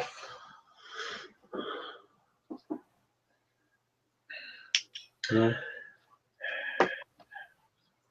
TU-16. Oh right. God, which one was that? Was that Beagle? No, I don't know. Pass. Hopeless on the older Russian stuff. Dunno. I know the It's an 95. early one. Badger. No, 95's beer. Bear. Yeah, sorry. Is it the Badger then? TU-16? Dunno. Don't know. Go on. Quick. Post 14 Google. from Alan. A very happy and healthy new year to all the West Country sheep shearers. Is that the chair? Is that what you were playing with the chair for? No. You were, weren't you? You little bugger. No, I fixed it. I fixed it. But I wouldn't lean forward if I was you. You've broken the chair. I'll let you read that one while I sort the chair out. I would. It's only a cast. You saw me fix it. I wasn't trying to nobble his chair. So yeah, Alan Stillwell, a very happy and healthy new year to all the West Country sheep shearers. Yes. Did I say sheep shearers? I think I did. And the flatulent northern whippet whacker. Didn't say that either. I thought you fixed it. I did. You've broken it.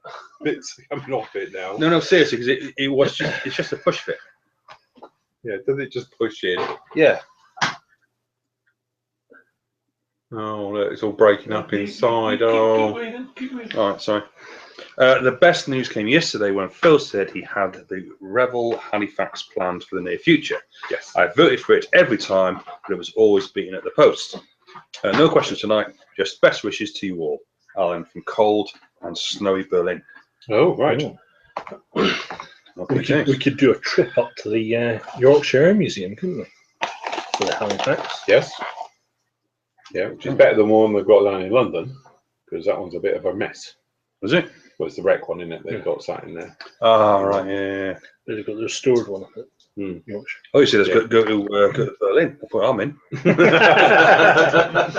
Oh, TU-16 is the Badger. It is the Badger. Ah, right. Actually, it's the one country I'm allowed into, Berlin.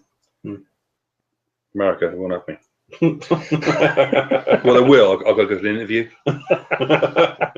Bless them. God, one moment in your life you make a tiny little mistake. Yeah, and they hold it against you. Yeah. God, this got sense of humour. It was a funny story. The magistrate didn't even laugh. Right, next one's from Paul Stevens. Hi, Phil and the gang, and a happy new year to you all. Thank you, Paul. No questions, and then keep up the great work. And that's from Bournemouth. No problem. We will. Nice part We'll of the try world. our best. I like Bournemouth. Yeah. Did I tell you what I did on Bournemouth Beach? No, but you're about to tell me. Well, you know, one of my conquests I often refer to, All right. of the smaller generic type, that was Bournemouth Beach. All right. Yeah, All right. very pebbly. Is it?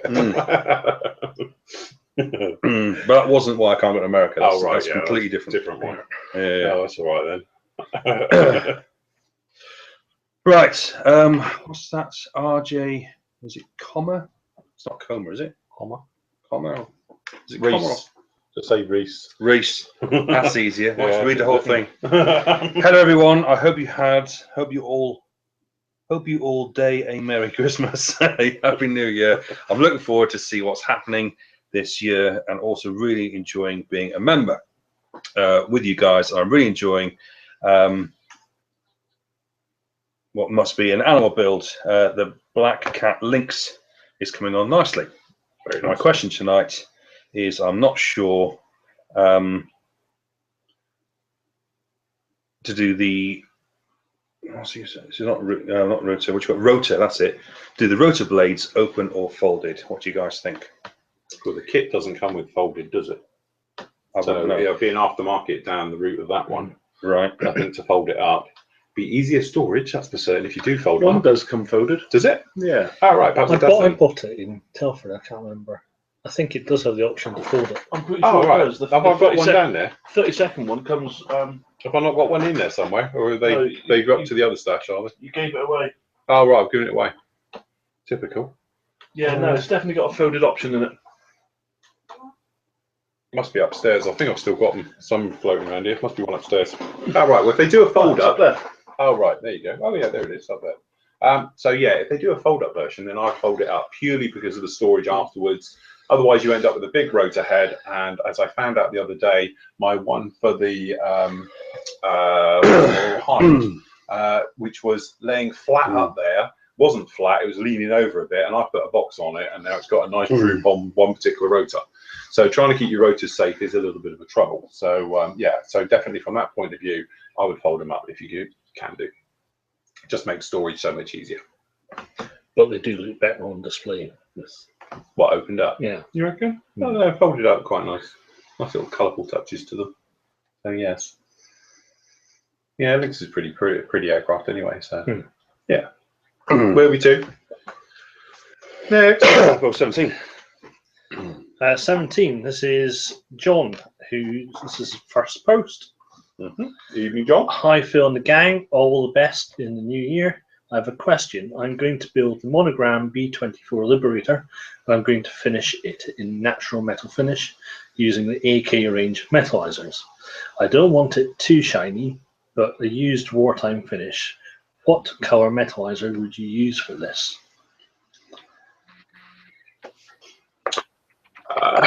Steve's probably the better one for that, being the armour guy. Then I'll say after Steve. What do you reckon, Steve? It don't really.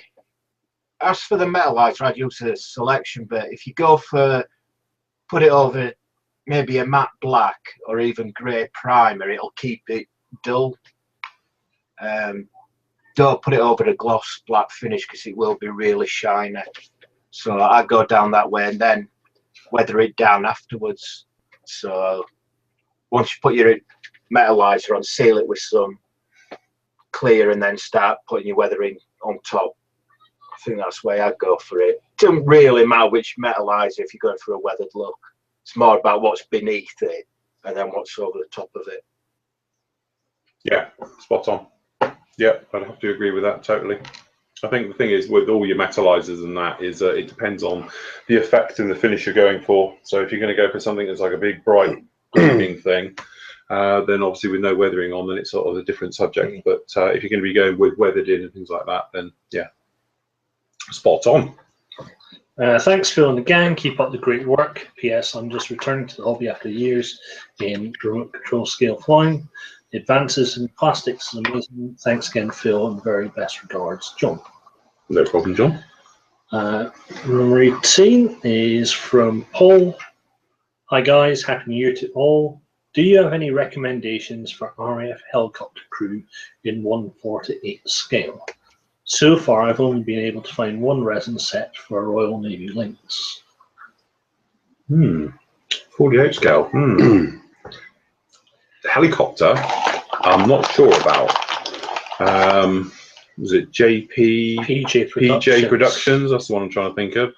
They might be worth having a look at. They tend to do a lot of that type of thing. But 48 scale, I know they might do 35th. I don't know about 32nd. Yeah, but I don't know about 48. I think they do smaller do they? scales as well. Yeah. Yeah. So yeah, PJ Productions are, I think they're Belgium or Luxembourg based company. Do you know about them? I know they do a lot of different RAF figures, but whether that's scale, I don't know. But to be honest, if he's found the Lynx crew, you probably be able to adapt them to fit in a RAF helicopter. Yeah, true. I can't see there being much difference in the type of helmet and flight suit and survival kit that they use. Yeah, true. Yes, try and adapt and overcome. Save yourself a few quid at the same time. That's it. Okay, next one's from Keith. Hi, Phil and team. The W10 got on my nerves initially until I made the following settings to make it behave more like W7. Windows 10 and Windows 7. Right-click the Windows icon, bottom left screen, select Power Options, select Change Plan Settings, select Change Advanced Settings. And he's got a long list of what to do. So if you're wanting to make your Windows 10 work more like Windows 7, then have a look at Keith's post number 19, and he talks you through how to set that up. Righto. I must admit, I haven't had much trouble with it, apart from, say, the other day it come down and it's like, why is it on? For one. Yeah. And then secondly, it was like, hold on a minute, we're making changes. I never asked for anything, as far as I knew. So it's one of those things, that bit where it just says, yeah. It probably said somewhere. Friendly, is it? Well, I don't I'd say think it's more user-friendly than 8. Yeah. You think? Yeah, because I bought a new computer there just between Christmas and New Year for the man cave, because the last one went bang. And it came with Windows 8.1. And first thing I did was upgrade it to 10. It's so much better. See, I must admit, I went from XP to 10, but my laptops used 8, and I hated it. I just couldn't get on this tablet business and all of that. Yeah, no, just give me a desktop. So from my point of view, it's brilliant. So, No, I'm really struggling with it. It doesn't seem to flow or make sense. Although saying that, if you use a Samsung phone and then you go to an iPhone, I struggle with an iPhone. Yeah. But when I had the little tablet, the iPad, that was fine. You got something else. So it's just just getting used to it. Just the only thing I find with Windows 10 is when I'm doing multiple things, it doesn't like it. Even though I've got good computers, they're all big RAM systems and all the rest of it and fast processors, but it still hangs. So when you grab a file to move it, you have to do it 2 or 3 times before it, I'm with you, and we'll move it then. And little things I find, like if I'm deleting files, I've moved from one drive to another, then try and move them. They do take forever to shift and delete, and sometimes they don't even delete. So yeah. Well, thanks, Keith. I appreciate that. I'll have a look at that. Okay, post 20 is from Paul again. I thought of a question. To Phil and the gang, have you seen the second Star Wars movie that was released in 1978? It was released before Empire Strikes Back and has the full Star Wars cast in it. If you're on about the Christmas special, have you seen that one? No. Yeah, it's got Chewbacca in it and his kid. I think Chewie's kid. The Christmas special on YouTube. You can watch it on YouTube. Yeah, it's awful. Is it as good as the Cornish edition? Oh no, that's very good. That one. Yeah, they were saving money. Have you seen that one? It was like all filmed with all Cornish actors, so they've all got the accents. Yeah, all the Cornish, and they were saying then it was redubbed in American. There's an Ewok movie as well, wasn't there? Eh? There was an Ewok movie as well, like a spin-off. Oh, was there? I must have. Yeah, it wasn't a cartoon. I'm sure it was a proper Muppets, wasn't it? Yeah, but I didn't dream it, did I? I don't know. I remember that one. There was. I'm sure there was. It genuinely. I think on It wasn't an Ewok and the plumber comes. No. Was it your special video channel? No, it was. I put money on that. Yeah, It was a genuine. I'm sure somebody in the Ewok, forum will. not looking animated. It was a proper Ewok. What, Warwick Davis was in one. No. I think it was. Someone it was. But I put money on it. Right. Okay, I'd have a sportsman's bet to say that movie exists. I'm sure it does. And they'd landed on like a family on Endor or something. Or right. Yeah. Oh, right. And it was. I've only seen. I was on Different about. stuff. I think the one he's on about is the Christmas special that they did. Right. Never seen it. I've never seen it. It's on YouTube. Yeah. It's not very good. But apparently they all regretted like hell doing it because it's cringeworthy. So yes. A bit like episodes 1, 2, and 3. Well, yeah. That's right. Adam, you're right. It was Ewoks: The Battle for Endor, a 1985 made-for-TV movie set in the Star Wars galaxy. I'm glad I didn't take that bet then. So that means you owe me 50 quid. Yeah. It was one of those. I'm sure I'd seen it when I was a child, but It was set after the animated series. right. So yeah, sometime between the Empire Strikes Back and Return of the Jedi. Nearly 6 months of I won't read the rest of it. It's a bit. Sindel and Wicket were the name of the main characters. Well, Wicket was the character that Warwick played. Warwick Davis played. Yeah. So, which my mate Dave, you know, Big Dave, Yeah. got a photo with him, didn't he? With Warwick. Yeah, on seen Sunday. that. How do you do that? He's in Panto up at Bristol. Dave's been stalking him for weeks. He's been hanging around that back door, got him. That was the bit where he's told to let him go, put him down. Just grabbed him and ran. Yeah. I've got him. So yeah. Yes, very good. And did you know that actually the Ewoks are not referred to as Ewoks anywhere at all in Star Wars? Well, it's the same as a lot of the names came about for characters came about after the films. Not they were never referred to as their names in the film. No. So yes, that's my useless piece of information. So what do they call them? Don't know, I can't remember now. But they're not actually referred to as an Ewok in the film. Yeah. So yes, bit weird that one. Anyway, moving on. Anyway, post 21 from Simon Webb. Oh, that's me. Sorry. Happy New Year, lads. I was wondering if the SIG and group build schedule could be revised. I don't really model anything else other than aircraft when I'm building static models, so could we amend the schedule so that we have all the diverse models covering everything in one part, and an aircraft-only SIG group build schedule in another part running alongside? There have been times in recent years when armour and other genres have created a big gap, and us aircraft lads have had to wait. I know we can build whatever we want to build at any time, and the forum has good provision for this, and I'm definitely not complaining, but aircraft is the most popular genre. Just a thought, lads, moving to our film. Oh, I don't know. I thought because we've toned it all back a little bit, because everyone's usually complaining they haven't got enough time to finish it. So that's why we pulled the plug on a couple of them. And last year we jiggled them around a bit. So we've gone through. So the idea is there's an aircrafty one going, but technically the group build, you should be able to get something in for that at any point as well. That's the reason we do the group builds the way they are. So I don't know. I'll have a word with the team, with the forum guys, and see what they say about it. Steve, what do you reckon? I'm just bringing up the schedule. But you see, the schedule at the moment's kind of like a year plan. It goes month by month, doesn't it? So you really need to keep that.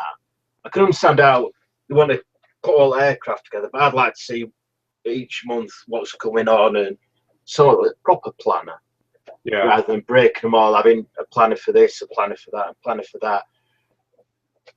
As for that, okay, aircraft is popular, but you can, if you want, get a group together, do a buddy build.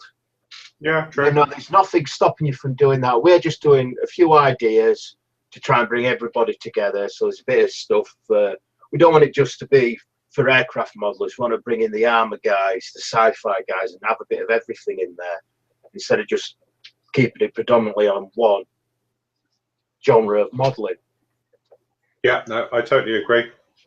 There we go, Steve's spoken. Don't blame me. Boss has spoken. There you go. Things, the other one in here yet, he's still moving into his new house. Well, he's moved in, he's setting up his man cave. He's watching. Is he? He must be because he's emailed me. Oh, right, well, that's fair enough then. He sent me an email at about 7:30, I think it was. Oh, Yeah, he's online. he is online. No, that's it. The boss has spoken. So yes, he's in his, new designer, small little man cave, probably something like 400,000 square feet, with a swimming pool and jacuzzi. You watch, it'll be something like Cribs. Manta Hans is thing. Yeah, there's the rest of us in his shed. Damn, scribbling away. There's Hans, And will he be joining us? Yes, he's on next week. He has said that he'll be up and running and no problem will be on next week. So I'm holding him for that. So yes, he'll be here. So I'm looking forward to seeing him do his tank that I take loads of photographs for him at Bovington. Which tank was that? Sorry. The Russian thing. Russian thing. What, I knew 272? I knew which one. Which one? The sandy one in the main hole? No, it's like a more modern one. It's like quite low. Yeah, it's Oh, that one, T72. T72. That's it. Yeah. because that one it's all the paint's rubbed. It's like the armour car.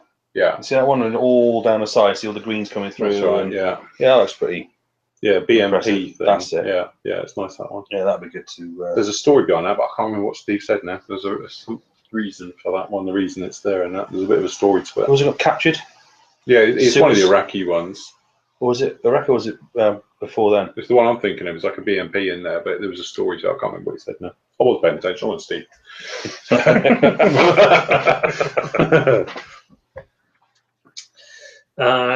Okay, next one's from Malcolm. Happy New Year, etc., etc.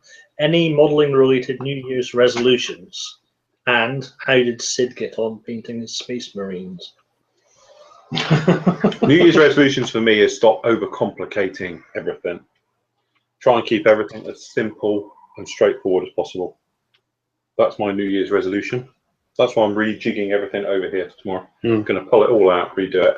So it's all stuff I need, bang, to do things as simply and as quickly as possible, rather than being flapping around with stuff. That's my one. And get on with the builds. So yeah, you? Haven't got any. No. Yes, you have. Do I? More. Yes, you have. Oh, yes, I have. Yes, you do. I have got one. Which is to finish things that I've Yeah. started and put to. The shelf Well of doom. remembered. You said you wasn't going to start any more kits until you I finished the other ones. No. I haven't. I'm not going to do that. That R2 unit. Yeah. Yeah, the BPA. So, yes. Yeah, no, but thanks for that. That's You're well welcome. remembered. That's ideal. You Yeah. posted that 109 area one. Are we going to see that finished? Yeah, it's all done. That's all done. Yeah. Right. Yeah, I was happy with that. So we'll probably get You've done again. Another campaign. Yeah. Coating, strip it. Yeah. So, yes, never mind. You? I think now I'm in my man cave is to build more than I buy, so that the stash goes down a bit, yeah. because I don't have the room in the man cave to have lots more kits in there. Yes. Yes, you're more confined, which should Yes. give you more motivation to build it, than buy it. Because if you've got loads of room, like me, clearly, I just buy it and then it just sits on the shelf. Yeah. So, I can't. No, that's right. Get out. No natural daylight. So that's mine. Yes. That's it. Once all the Christmas decorations have gone up in the loft, because at the moment they're in my hobby room, tidied my hobby room, and then finally get round to doing some painting. So I've got some kit sets.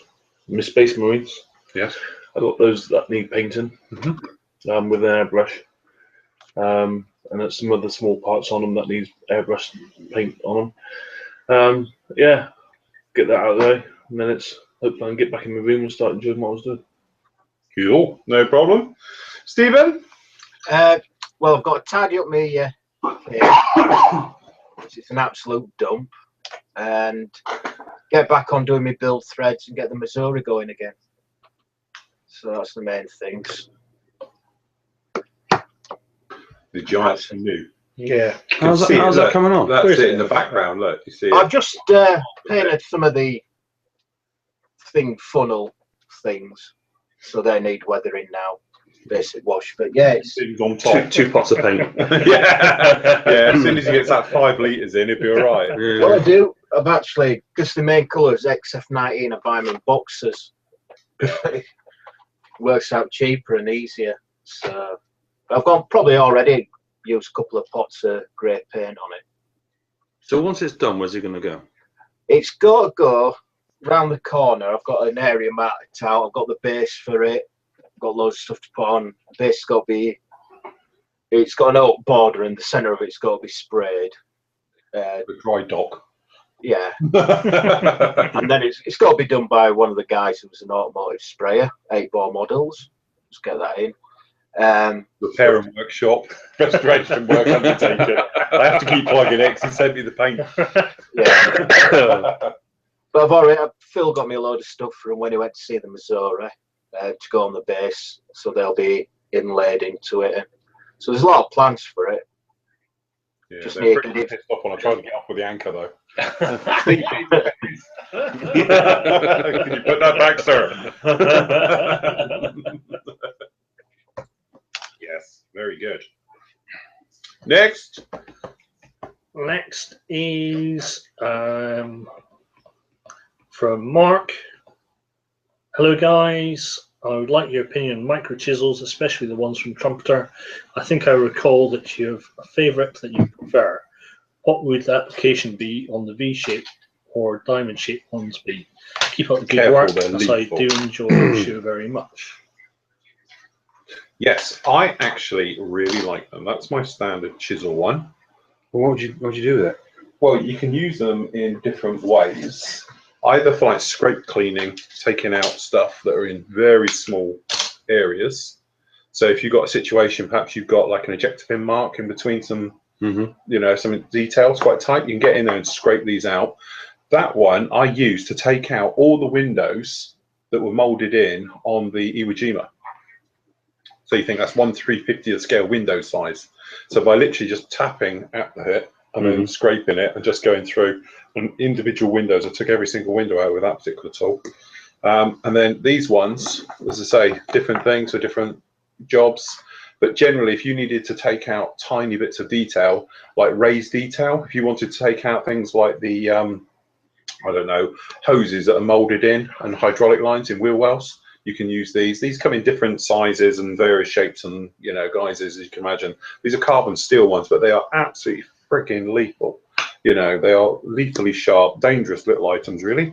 Yeah. Yeah. So if you put them in a crossbow, I think you'll be fine. They are. So, but I must admit, I haven't used the round one as of yet, but I've used the diamondy one to get in, and I've used the flat one quite a bit. Not my dog. But yeah, they are really, really nice. And I've used, to be honest, that square one quite a bit over the, must have had it well over a couple of years now, and it's no sign of blunting at all. And I know it's only going through plastic and styrene, but you know, it's still chewing through material very, very nicely. But the only thing I find is these little things don't stay on. They don't. No, mine keep It's like they're too big. They flip out. So you push it down one end. Oh, actually, look, it worked. Take it all back. They're great. Yeah, no, mine don't. Mine falls out. Oh, it is. Look, you put both ends in together, and then the middle, and then the ends pop out. Look. Yeah. Anyway, I don't know whether it's in there, but yeah, very, very nice. And so they come in different sizes. The only thing I'd like to see if there's a slightly wider one would have been quite nice. Could have taken out more detail, but they tend to be very thin, precise ones and all the rest of it. But I did have around, or it is now, but I did have their tool catalogue, and it lists them all down there with pictures of them and the sizes and the various bits and pieces like that. So yes, all good stuff. Next. Next one is from Krister. Hi guys, anyone got anything fun kit for Christmas? I bought myself 2 side cutters, one sharp pointed Tamiya and one God Hand SPN 120. Anyone tried them? I love them. Clean cuts with no stress marks, perfect for clear parts and small parts. Sorry, it's Chris. Yes, Chris. I don't use them. I know you do. I like them. You like yours? I really like them because you can get really, really close. Yeah. And that's lots of control, and yeah, no, I really, really rate them. I've never been lucky enough to get any as a present, or anything model related. Oh right, as a present. No. But yeah, no, I think they're brilliant. And because I always used to use a scalpel, as you know, you press on the plastic and that's right, ting, press it, and yeah. So good. yeah, brilliant bit of kit. Well recommended. I used to use scissors, and then Tigger introduced me to cutters. Like that. Got myself set. Haven't gone back to scissors. Just me then, isn't it? Just you. No, because I've copied you guys. Oh right, you're on scissors as well. Yeah. Scissors or a hot blade. Yeah. Hot blade. Yeah. We'll cut them what? Anything. Delicate Small bits. parts, little bits, Really? tiny bits. Yeah. If you got really Tea light. delicate bits, that Heat up your knife. Cut Straight through, up. right through butter. And without and you stressing just the stand it part. off. They don't Well, you ping probably off. usually don't have to do anything. If you get nice and close, you just go through it and it'll melt through. And because it's melted, it clean cut. They don't So ping off. I never thought of that. And you say it doesn't ping off, but you have to be careful because if you cut through it and if it's something really small and it folds down on your hot blade, it melts on your blade. Yeah. So you need to be a certain size or get hold of it as you cut it. So if you're doing something like hand railings, little tiny ones down there, then something like a pair of spring-loaded tweezers just on the end, and then just literally dump, keep the blade up, dump. You can go through and take it all out. So yeah, and it's a nice clean cut as well. Or a bit of blue tack. Or a bit of blue tack, or a bit of tape, or something just hold on to an end, so they don't fall down and just melt against the blade. So yes. But yeah, that's a one which I've got off the armour guys. Taught me that one. Yeah, little rivets and stuff like that. You're trying to get them off, and by the time you try and clean them up, because they're a pain in the ass. But if you do them with a hot blade, it's sort of straight off, no problem at all. No problem. So yeah, Steve, do you use them? I do have them, but it's rare that I use them. I would prefer using my little UMM cutters that you hate, that you say they don't work when they do. Mine just don't cut. It's you. All right, it's me. You're not trying to do 30-second scale aircraft with it. I have to put it down, try and get it to cut through, because quite frankly, it's not liking it at all. Like a stable gun. Yeah, that's it. Yeah, but I must admit, as I say with me, I still orange scissors still going. But psychos, because it's spring loaded. Yeah, you get so much, and it's just a little squeeze, and it's. Well, and also the thing is with scissors, technically you have a left and right cut to them. Because obviously when you're using your side cutters, it's together, isn't it? Yeah. So obviously with these, it's not. So when I'm cutting stuff off the sprue, I have to come in to the side I want to do. So the top side is always my cut side, and the bottom one's off. So I come off, so I can get down. Like these have obviously been hoffed off with these, really close to it, but you can't do it the other way. So I always have to rotate, which is the only downside to using these, because with your cutters, because it doesn't matter, because it's both together. But that's the only thing I like using scissors for, is because obviously with your using side cutters, you've still got a blade system that's coming together. So with these, I can place it on one side and chop down and get close, pretty much as clean as I want to be. To be honest, my style of doing it now, I usually leave a gap, so you don't get a stress mark in the plastic you're cutting it against, and then you can sand it off, which is what I do with these guys here. But you think all of those, because that plastic is that really good quality plastic, when you cut it off, it's such a clean chink that all I do is usually pop along with a knife and just scrape it, clean it, and then they all go together and job done. What noise does it make? Chink. Right, yeah. Used to have the chink. But with psychos, because the blades are quite thick, if you have a gate and you get in, then it struggles there. Yeah. So that's when you go back to your knife and stuff. So again, see what works, see what doesn't work. Personal choices, isn't it? Next one, the rest of it. Next one is this is from Patrick. Hi guys, happy and productive new year. First, Phil, too bad you're staying away from the big stuff. I was really looking forward to that Trumpeter A10. It is, and to be honest, when I did it over when I first came back on Saturday, and I was going through my stash, you see, and I've written down a bit of a list of what I'd like to do and things I really don't want to do. And the A10 was in my list to do, if I'm honest. But the thing is so big.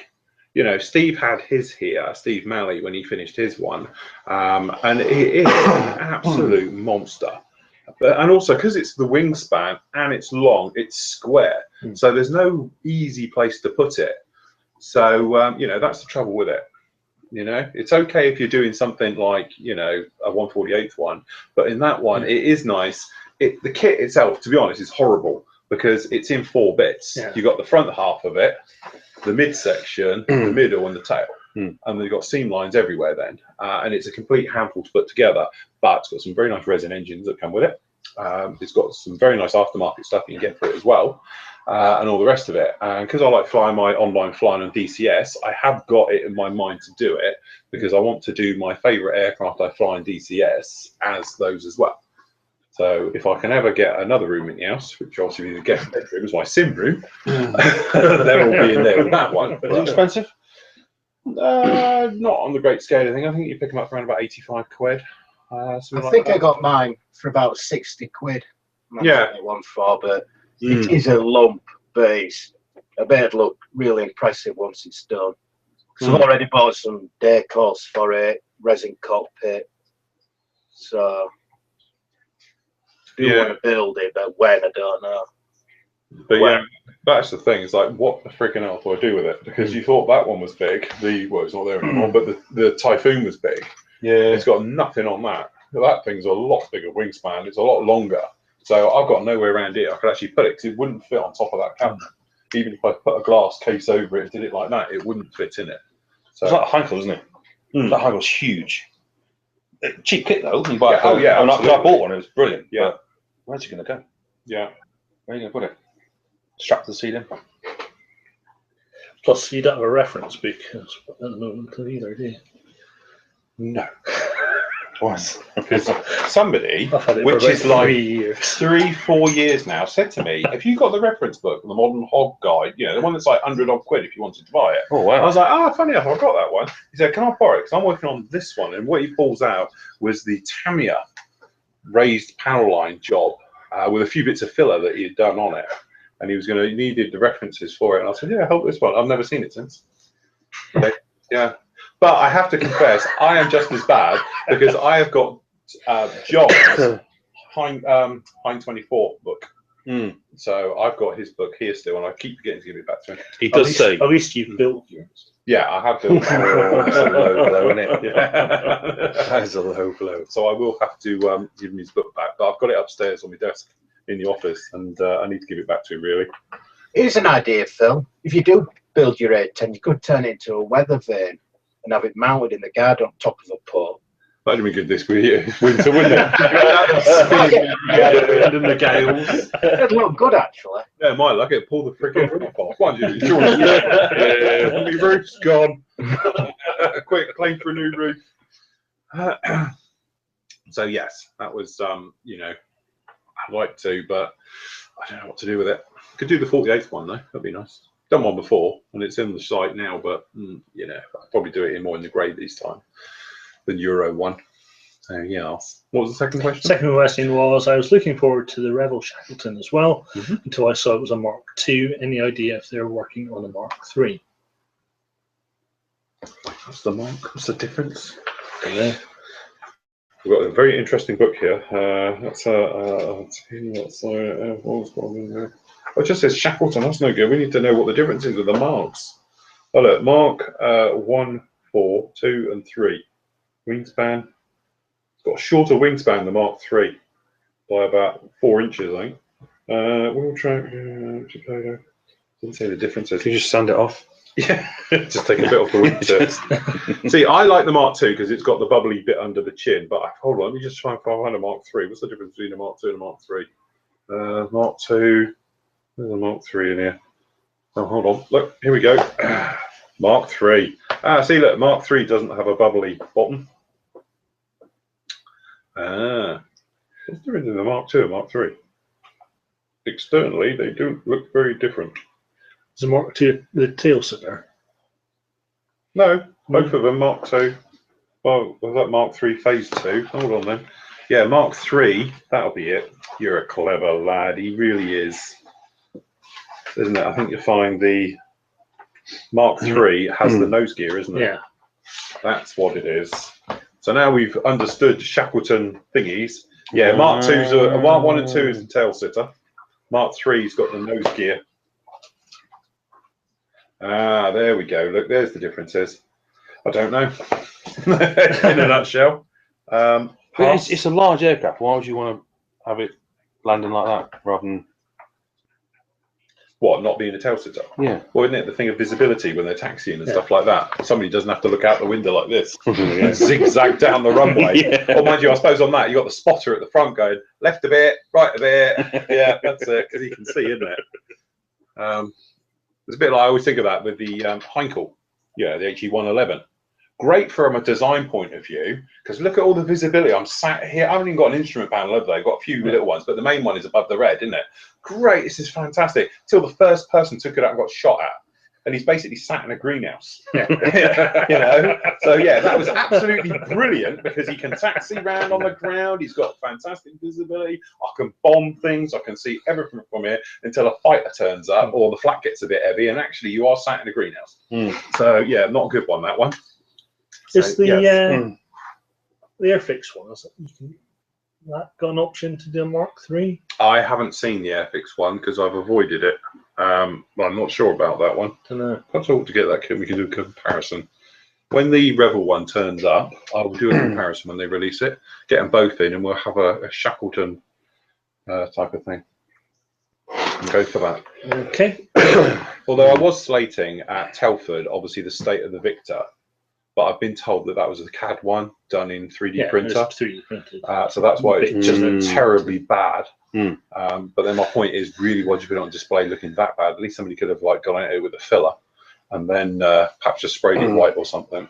But apparently it was like, my bad, it was actually a 3D printer test shot run of it, and then put together like that. So that's why. And I think it had been printed about 3 months before Telford as well. And the detail on the kit, on the CAD, had been advanced, improved and done, and all the rest of it.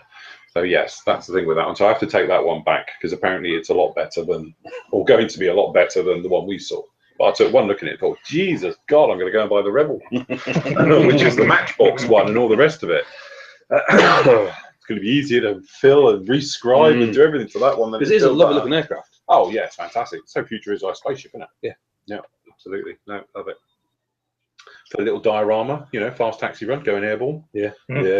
Oh, my hand slipped. He froze. It wasn't his hand; it was the other guy. Yeah, he wasn't thingy, was he? He was an engineer, but he wasn't a co-pilot or anything. But apparently he froze. I don't understand freezing. What's he doing? Look at, oh, this is fantastic. Okay, cut throttles. Oh, look. Oh, man. Cut throttles. By that point, he's off, isn't he? Yeah. Or was it one of those where they're thinking, come on, one last time. Come on, one last time. All we got to do is take the wheels wasn't off. he the guy who first, the pilot who we took off? Was he not the guy who first flown that aircraft? Flown it and wanted to be the last? That's right, yeah.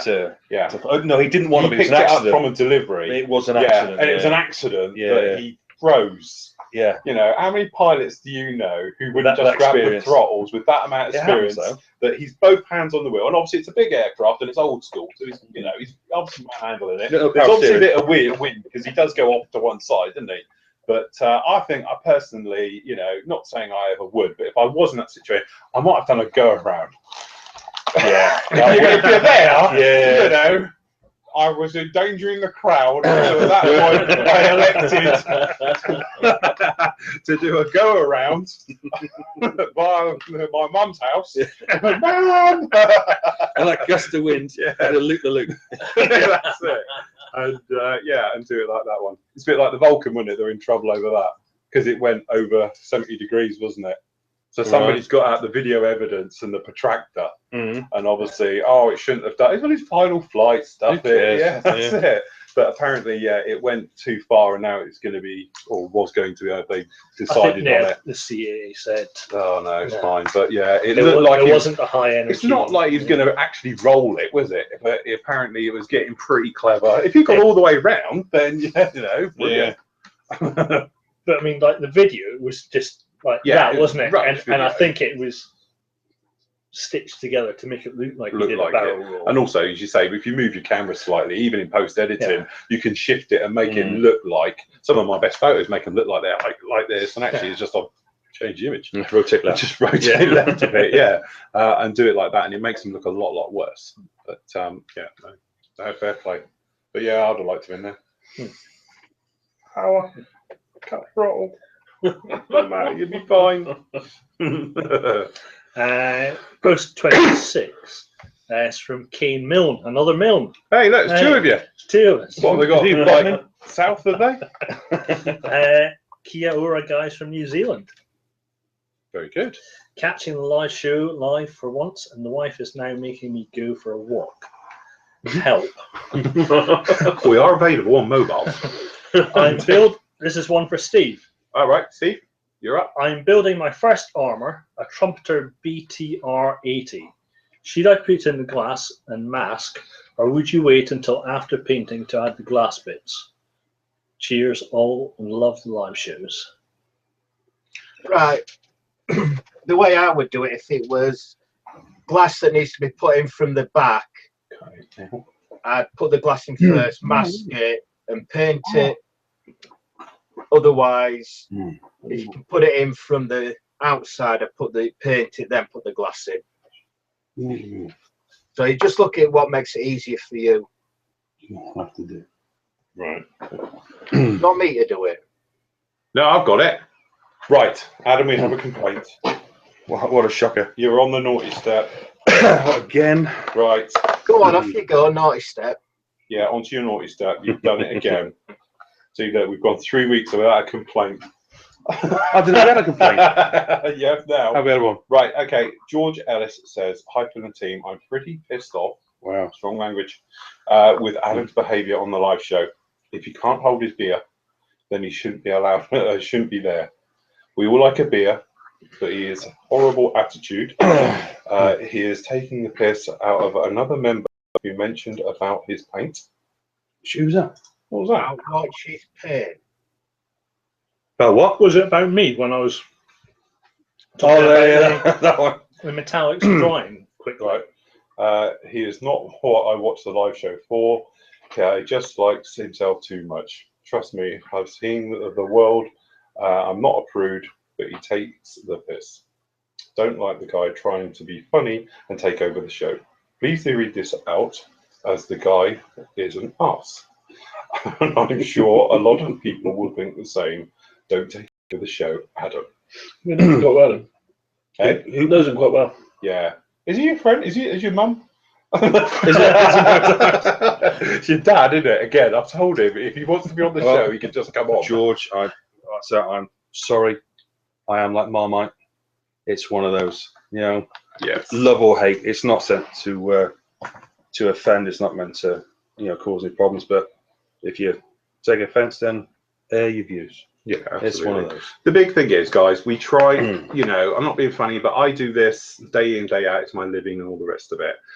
And I sit in here day after day on my Todd and try and bring you very helpful, inspirational content and all the rest of it. The whole idea of these things is for us to let our hair down, complete with this mad bunch, who I love to bits very much and dearly, who probably keep me sane doing this, because I don't think without them, I would probably still be doing it. I might have just, I don't know, gone and worked at Asda or something, because you go stir crazy. You need to let your hair down occasionally. I think it is good for the hobby to show that we are all humans and not a bunch of anoraks who sort of, hide at home and doing it all. And the whole point of this is to let your hair down, speak your mind, and all the rest of it. And that's what it is all about. If you want to do the modeling thing, then please, by all means, just watch the shows as you do normally. I try and keep the vlogs as straightforward as possible and all the rest of it. But the live show is what it is. It's just supposed to be a light-hearted look at the hobby and a group of guys, and obviously Steve and anybody else who we have on the show. What am I then? I'm not a guy. Yeah, I'll rephrase that. Not that I've got anything against I'm the Steve. we can all literally sit here and have a laugh. And I know, judging by the feedback I get each week, everybody seems to love it. Long may it continue and all the rest of it. So that's my take on this one. Next question. Next question is from Ian Price. Happy New Year, lads. I have had a go making my own decals using inkjet and colour laser printers. See the picture thing. Oh God, I can't do that. I have to go round. Oh no, he's not prepared. I'm not prepared. Depending on which printer you have, you will need the right paper for that printer, inkjet or laser. The laser is easier, best quality and faster of the two, because the inkjet one requires a coat of varnish to seal in colours, which makes them a bit thick, and the laser doesn't. The paper, that's the one, yeah, that's the one. The paper also comes as clear and white backgrounds, because most printers can't print white, but apart from that, they work great with microset and Sol. I've used them on an Airfix 172 Shooting Star and an RC 116 Walker Bulldog, which are on the forum somewhere. And there we go, we can see them there. Looking spot, oh, wrong mouse, there we go. That's very nice. Very good. Yep. The White Star was with a laser Predator SAM on the turret and 79 on the right mudguard. As we look at it, was done with an inkjet. I hope this is some help to someone, and keep up the good work, lads. No problem. Very good. Nice bit of work, yeah. Yeah, very nice. You ever used custom decals, Steve, on any of yours? No, I haven't. No, I never have. Right. Yeah, fair enough. All right. Thanks for your no input nil there. bit. Yeah. Well, how long do you want me to go on about? No, I haven't. Well, no, Hey, I think you upset him. I've upset him now. you have. God, I'm going to have to grovel after this show. Next one's from David Smith. Hi guys, thanks for another great year. Phil, have you ever tried doing a snow scene with precision ice and snow products? Spotted a video on YouTube and it looks like it comes out very realistic. Would be nice to do on a test video for the gang. Keep up the good work. Cheers, Dave. No need to do that, don't you? Steve. Steve. Yeah. Yeah. I've actually got a set. Have you? Yeah. So I'll have to sort some out then. Yeah, absolutely. He bought it from Telford 2 years ago. Yeah. Yeah, I did, and the guy actually gave us a very good deal because we not were married? Flory models. How But yeah, I've got it all. do you know he bought it 2 years ago at Telford? Because we talked about That's it on right. another So show. I was stood next to him when he was buying it. Oh, check you lot all that. We talked about it Some of us were working. we talked about it on another show. I knew that he had it. Ah, right. Well, there you go, Steve. If you want to give that a whirl, that would be fantastic because I have never used anything like that whatsoever. Well, you could do the build using the Flory whitewash, Right. do the snow camera, Yes. and then And then send pass it and on then have for a- him, and have then a he snow can put on it. snow it. Yeah. Yep, absolutely. That'll do. Piece of cake. I was thinking of doing a snow scene for my tank I'm doing for the animal build. I think you could do a snow globe then. And I'll put it inside. Paint it, and it gets snow all over it. It's so nice, and it plays a tune. On a little turntable. So there you go. Steve will be doing one. Yeah, Steve will be doing that then. Brilliant. Question 30 is, hi Phil and the rest. Happy New Year. Looking forward to another great Flory year. Phil, when you do the Terminator build, are you considering doing it in ACAN paints? I'd like to see you work with those. And you all are my inspiration. Thanks. Yeah. To be honest, I used ACAN paints on the 924, but this one I'm planning on doing in Splinter. They do a very nice sort of Splinter camo for it, in sort of dusty mode and all the rest of it. You got another picture. There you go, Phil. That's the actual paint set, the ACAR one, or ACAN for the Terminator, has all the correct colours. Ah, right. I was going to try and wing it, but now if somebody's come up with the real colours, I'm going to have to get them. Who does those? ACAN. ACAN. Use them. Any good? Yeah, fine on the hind. The only thing I didn't like about them is that they come pre-weathered. You know, I've got them all here. So, so the trouble is, like, you've got here like faded colours. So if you wanted the original colour, for instance, you're a bit stuck because it doesn't have the original. But down here we've got Hind 24. It's on English one side, olive green, and you get like faded olive green. Are they all faded, are they? Yeah, they're all pre-weathered. All this set is anyway. Yeah, green faded. You see, so already they've got it there. They look really nice and they work really well. But if you wanted to do something a bit more newer, shall we say, you'd be a bit stuck. Only in this set. Just so you know, Phil, in this country, there's a company called Coastal Craft Models, and they sell all the different paint sets, and they work out at £18 a set. So it's not the cheapest paint, but they do from RAF World War II colour sets through all your Russian World War II to modern day. So, yeah, I must admit, using them, I treated him just like I would treat the layer. We're saying that in there. That's your primary colour. Didn't Yeah. you also say So is that is that an undercoat or is that? No, it's just the light olive. It comes. It's what's on that one, I think. they Whatever covered ones quite we did. well as well from what I remember. Yeah, saying. yeah, they covered really well. I had no problems, no issues with them at all. They worked a treat. I'd say my only issue is that they come pre-faded. So if you wanted to do like a new panel, You can't with these, so you have to, you know, find something else to do with it. So how many mil is in one of those Tammy ones? Because these are what? 10. Is it? 10 in Tamiya. 20, isn't it? 20. Is it 20? Nice. Because these are 15. So these are more expensive. No, these or- are 10, man. Oh, they're 10. Yeah, they are 10. So how is that? Oh, well, that's what I'm How is thinking. that bigger? Yeah. No way. Yeah. Yeah.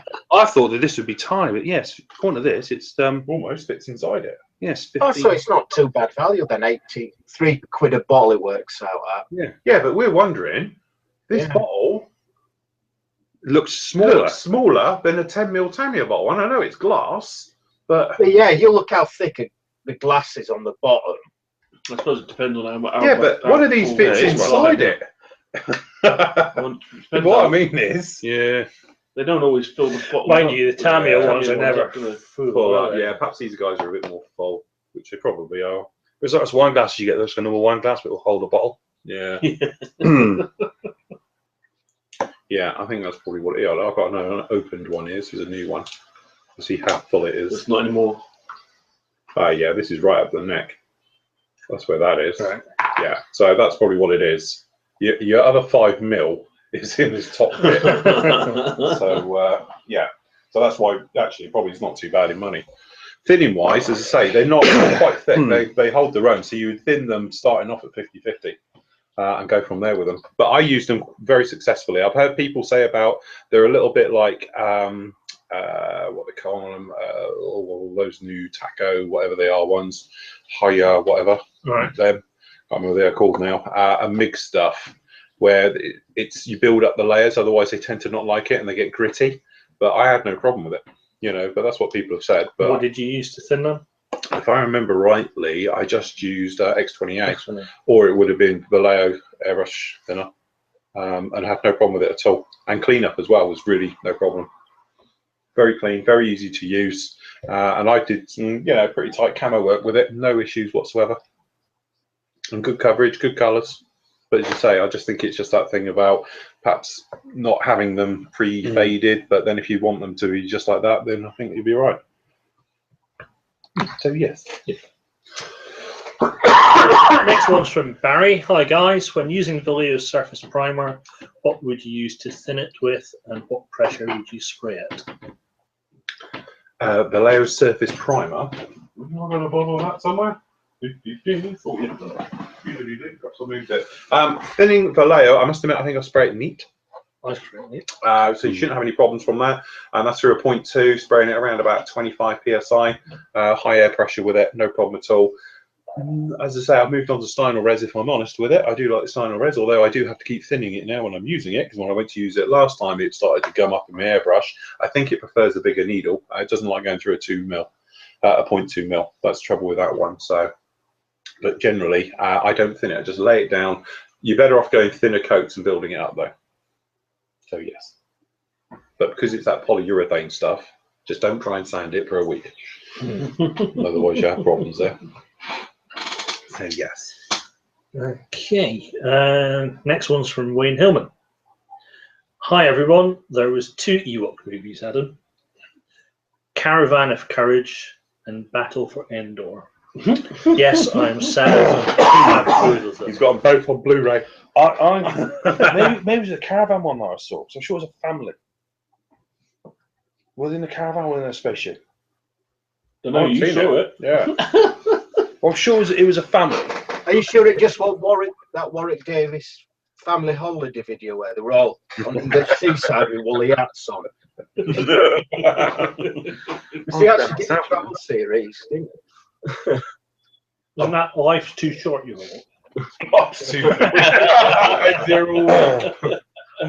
I reckon they must be quite rare, those movies. If you've got them, I reckon there's definitely a market for them. No, I haven't got them. Oh, There you go, Wayne. You can flog them for a fortune. yeah. Adam will buy them.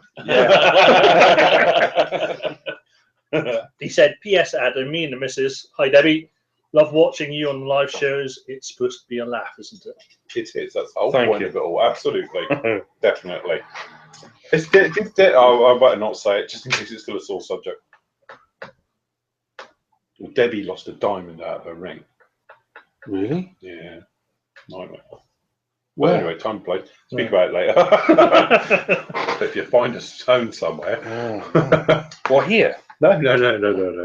Was it Telford? Or? No, over Christmas. Oh, Christmas. That's right. Unless it was somebody else called Debbie. Somebody I know called Debbie. But if a modern set diamonds, because we had this with an engagement ring, Yeah. Lost one of the diamonds because it was a modern set machine set, they can't redo it. Oh, right. So in the end, it was just worth. Shouldn't reach out, actually, but yeah. No, I was getting worse now. No, it's subject. Now, just, Sorry. Next sorry. question. Well, mine Sorry, was just Dad. lost the diamond at her engagement ring, and she managed to get one replaced. Oh, well, there you go. Then I'll be fine. Yeah, Yeah, no problem at all. Never mind. Anyway, next question. There was definitely a film with Ewoks, Battle for Endor. Ah, see? What's this caravan one? Summer holidays. Google it. I'm going to Google's find your out. friend. So I'm going to go back through and find out about Windows 10 and these Ewok movies. Yeah. So I'm going to fill my day. Next one's from Andy Monier. Can I just say the sound quality has been perfect tonight?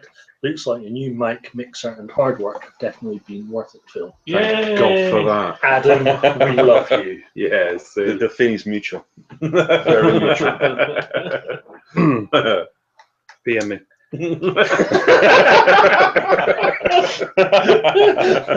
Oh, yeah. You go first. Next one is from Shane. Hi, Phil and gang. Happy New Year from Oz.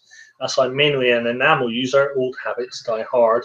I was wondering if you could do a build this year where you use enamels. That'd be funny to watch. Crikey, I haven't used enamels in 16 years. All the more reason to do it then. It Yeah, very good idea.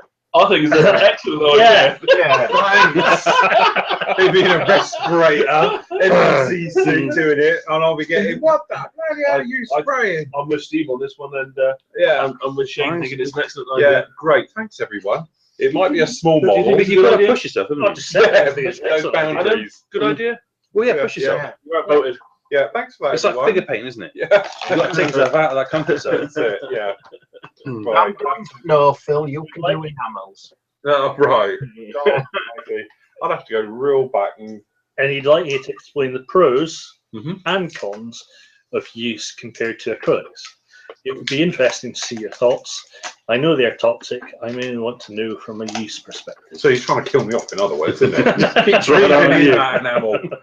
Yeah, I can sum it up. You know, the pros for enamels is it sprays a lot nicer. You have less problems normally with spitting, pore flow, stuff like that. Enamels tend to just keep giving and giving and giving. And back in the day, as I say, you could do little fine detail and just never worry about your nibs or anything else like that because it's always wet. Downside, it takes forever to dry, literally. In some cases, if you put it down too thick, it can take weeks to totally go off. And, you know, from my point of view, doing commissions back then, that was complete pain. And the main reason, to be honest, and that's why I switched, is because of the toxic. It stinks. It stinks the house out. And also, it's not just the smell, it taints everything. You know, just the room, your atmosphere, your clothes, your kids. You know, it's not good. So that's why I stopped using it. I stopped in around about 98.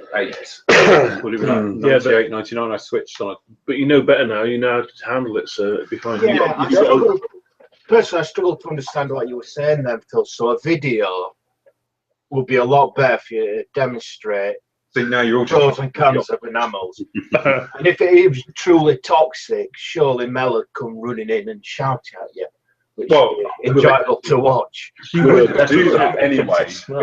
When you come home from work, it comes through and it'll be like, where the hell have you been bathing? You've stunk the house out. Be running around with joss sticks. I'll open up my door there and it'll be a wall of them.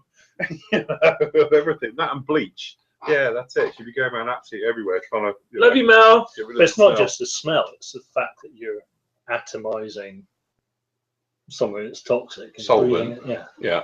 So you got mask. You got good. You got. I haven't extractor had pans. the mask broken. I Yeah, have but to your buy another extractor one. pans are really good, so you're fine. Yeah, they'll block up. Yeah, I'll be alright. One spark up, we all go. Big flash. Stop making excuses. Yeah, all this flammable stuff, the insurance people love it. They often like come round here to just have a quick assessment and a chat. I think they just come for a nosy, really. And they're often like, so anyway, anything over 5 litres of flammable liquids in here? It's like, you know, of course not. That's in a sealed cabinet in the shed. You know? And they're like, if you added it all up, how much would it be? What, in mils of flammable liquid? And it's like, well, they're not flammable, so they don't count. Those say they are, but I'm pretty sure you could chuck them on a fire and nothing happens. Those probably are. And that's all I've got, you know? And they're like, all oh, of that wouldn't come to 5 litres, would it? no, I don't think so. I think that's why they go away quite happy. It's not like I've got like barrels of, you know, of thinners that you need. Yeah, that's it. But yeah, no, he goes away quite happy normally. So I That's still your think it's a next good idea. challenge. Yeah, thanks. Great year ahead. Okay, post 36 from Gareth. Evening, gents, or afternoon from here. Quick one, or Mr. Colour paints acrylic. Since moving from the States, I'm trying to replenish my paint stash. As they don't supply Mr. Hobby out here anymore, I'm looking for a replacement. I used Mr. Hobby a lot, as well as Tamiya and Vallejo. Thanks, Gareth. Mr. Hobby is the general name for it. It's Hobby Colour. Where's the one we had on the go? Of the name of it. You've got Mr. Colour, which are the flammable, well, they're all going to be flammable, but is the lacquer-based one, okay, which is like more like your enamel type one. And then, as I say, you've got Hobby Colour, okay, and they are the water-based ones, which have still got a flammable because they are what's known as a synthetic acrylic. So it's not made of water; it's made of something that's like water, but it's technically a synthetic. So that's why it's flammable. So if you had a lighter, you could turn your airbrush into a flamethrower.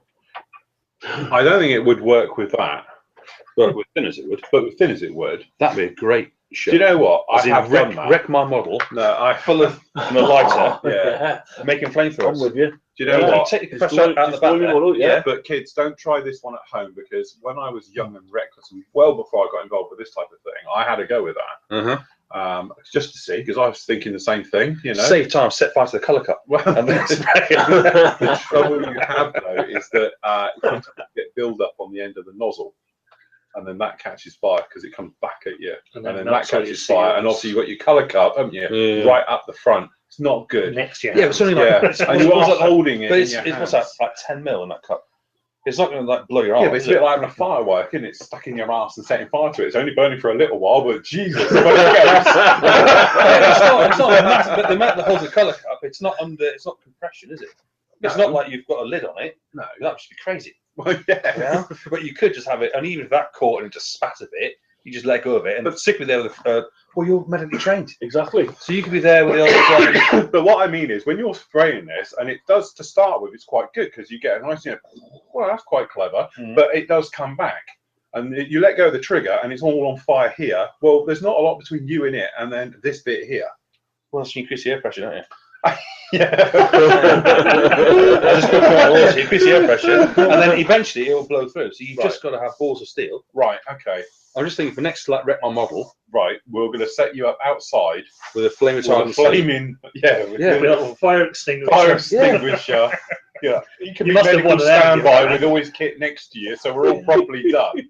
And then you can have a go. Yeah. Right. Okay.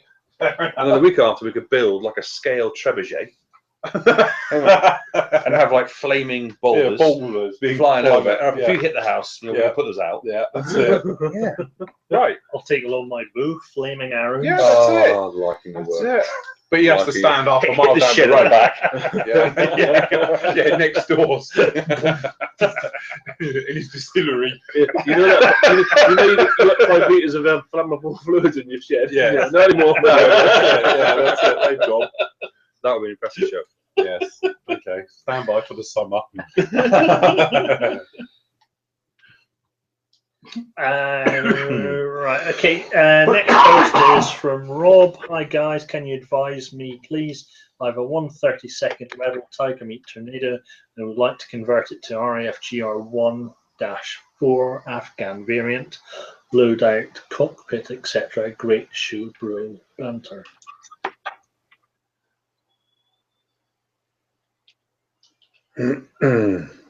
pointed Oh, out to Phil. no Sorry. idea.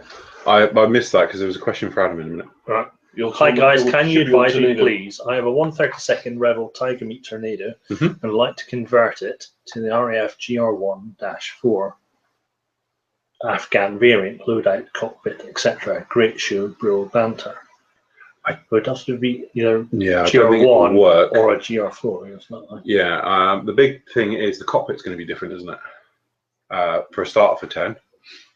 There's a few lumps and bumps. I'm sure Nathan and the guys from the Tornado SIG will be able to fill you in totally on this one because they got all the info on it. there's a gun ports. The gun ports, isn't it? It has 2 open on the GR1 and only 1 on the GR4. Yeah.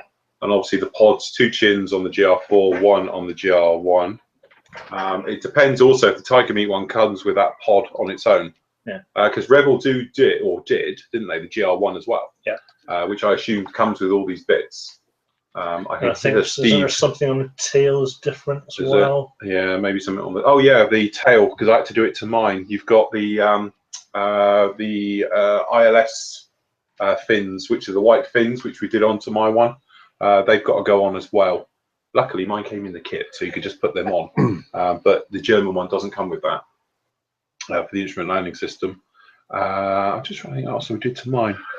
Yeah, Hold on, just recall it. if he goes to post number 44, I've put Nathan Robinson's name up. If it easiest to be to PM him, which is part of the IPMS Tornado SIG, and he knows everything, where to get it.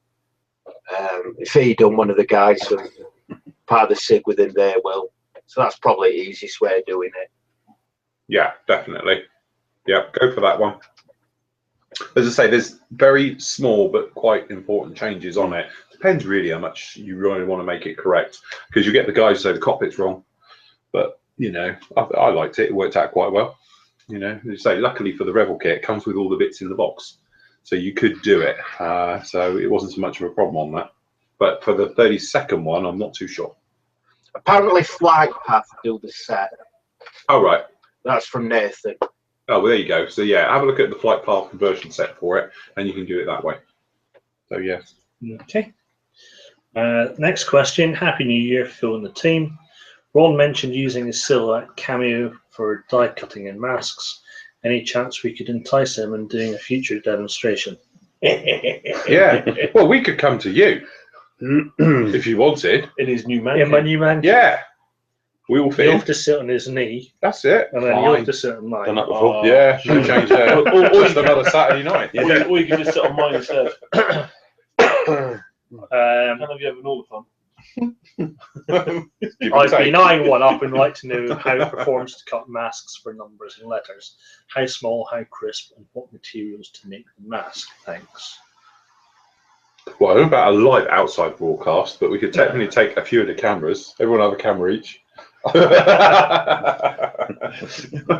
if you wanted to, because it's not that big. I'll take the laptop for him. Yeah. Well, that's all right if you want to do it over here. Yeah, could do that. Yeah, go on then. Well, hell. What can go wrong? Yeah, we'll do that. We'll do that. See, there we go. Another decision made. We'll do it on a live show, and I'll record it with the big cameras as well, and then we can edit it up. Well, what I could do is, because I'm going to be doing the 1/4 to 8 Red Arrow's tail mask Yes. in the next few weeks. Mhm. So I could show that being set up and cutting them. Yes. And then that's relevant to Yeah, absolutely. people Yeah, no, we can do that. building. No problem at all. Yeah, No pressure. No pressure. No. All good. Okay, next one. Hi, Phil and the guys. Hope you had a good new year. Looking forward to 2016.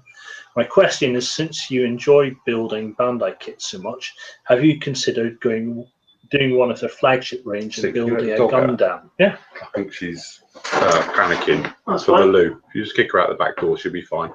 it's where all the technology for the Star Wars stuff came from. I build them with my 10-year-old daughter, and they're a lot of fun.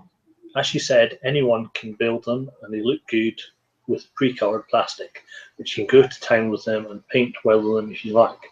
With the Gundams, though, as they have polycaps on the joints, it's even easier to pull apart and paint. Yeah, definitely. I'd love to give them a go. Just a, I don't want about one of those master grade 10-foot jobs, but just a normal one, I'd give it a go.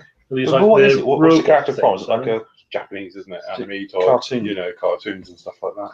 so you have characters from I assume they are, or you know, books and magazines and stuff like that. It's all big stuff in Japan, isn't it? yeah. But they do obviously master grade stuff, big stuff like this. So is it a robot or is there someone in it? No, it's a robot. I think it's not like a mech. I don't think. I think they are actually Like Pacific Rim. Pacific Rim. Yeah. Yeah, that's it. Yeah, it's a shame they haven't done one of them. I'll build them. No, pretty awesome. It'll be pretty good. That has nobody done? There you go. There's a question for the forum and that. Has anyone done the Pacific Rim guys? Because they'd be really awesome if you had about, you know, yay big. You know, I don't know what's that, 144 scale? Yeah. And do it like that. That'd be pretty awesome to do them. Little Idris and stuff like that. Yeah, Idris giving a speech. Mm. God, gives me It goosebumps. was. Yeah, that's a good speech. Did you see like the made-for-TV film that they did, No. which I bought thinking it was Pacific Rim and it wasn't. It was. Oh right. Oh yeah. Was it people dressed up in suits? Yeah, Fighting in pretty cities, much. cardboard cities. Yeah. Brilliant. Yeah. I love all that stuff. I just managed to find quality movies. That's it. It's just a Yeah, gift. that's it. Yeah, I'm always, you know, quite fond of the international section in the films. You know, so you get all the stuff that's made on like Z budgets from like Yeah. Korea. It's And black stuff and white. like that. Yeah, Yeah. that's it. Some of those, you know, brilliant quality stuff. Hey, second question. I went to the art store and bought some oil paints for weathering. The guy recommended fast drying oils, which I bought. Have you used these? Do they speed up the process much? Could you use enamel paints for the same effect, or do they need to be oils? Yeah, we covered this quite a lot. There's various tutorials and things like in the tutorial section.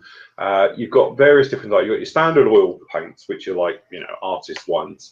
Then you get basically your ones which are more designed for modelers. Tends to be more the colors is the major difference.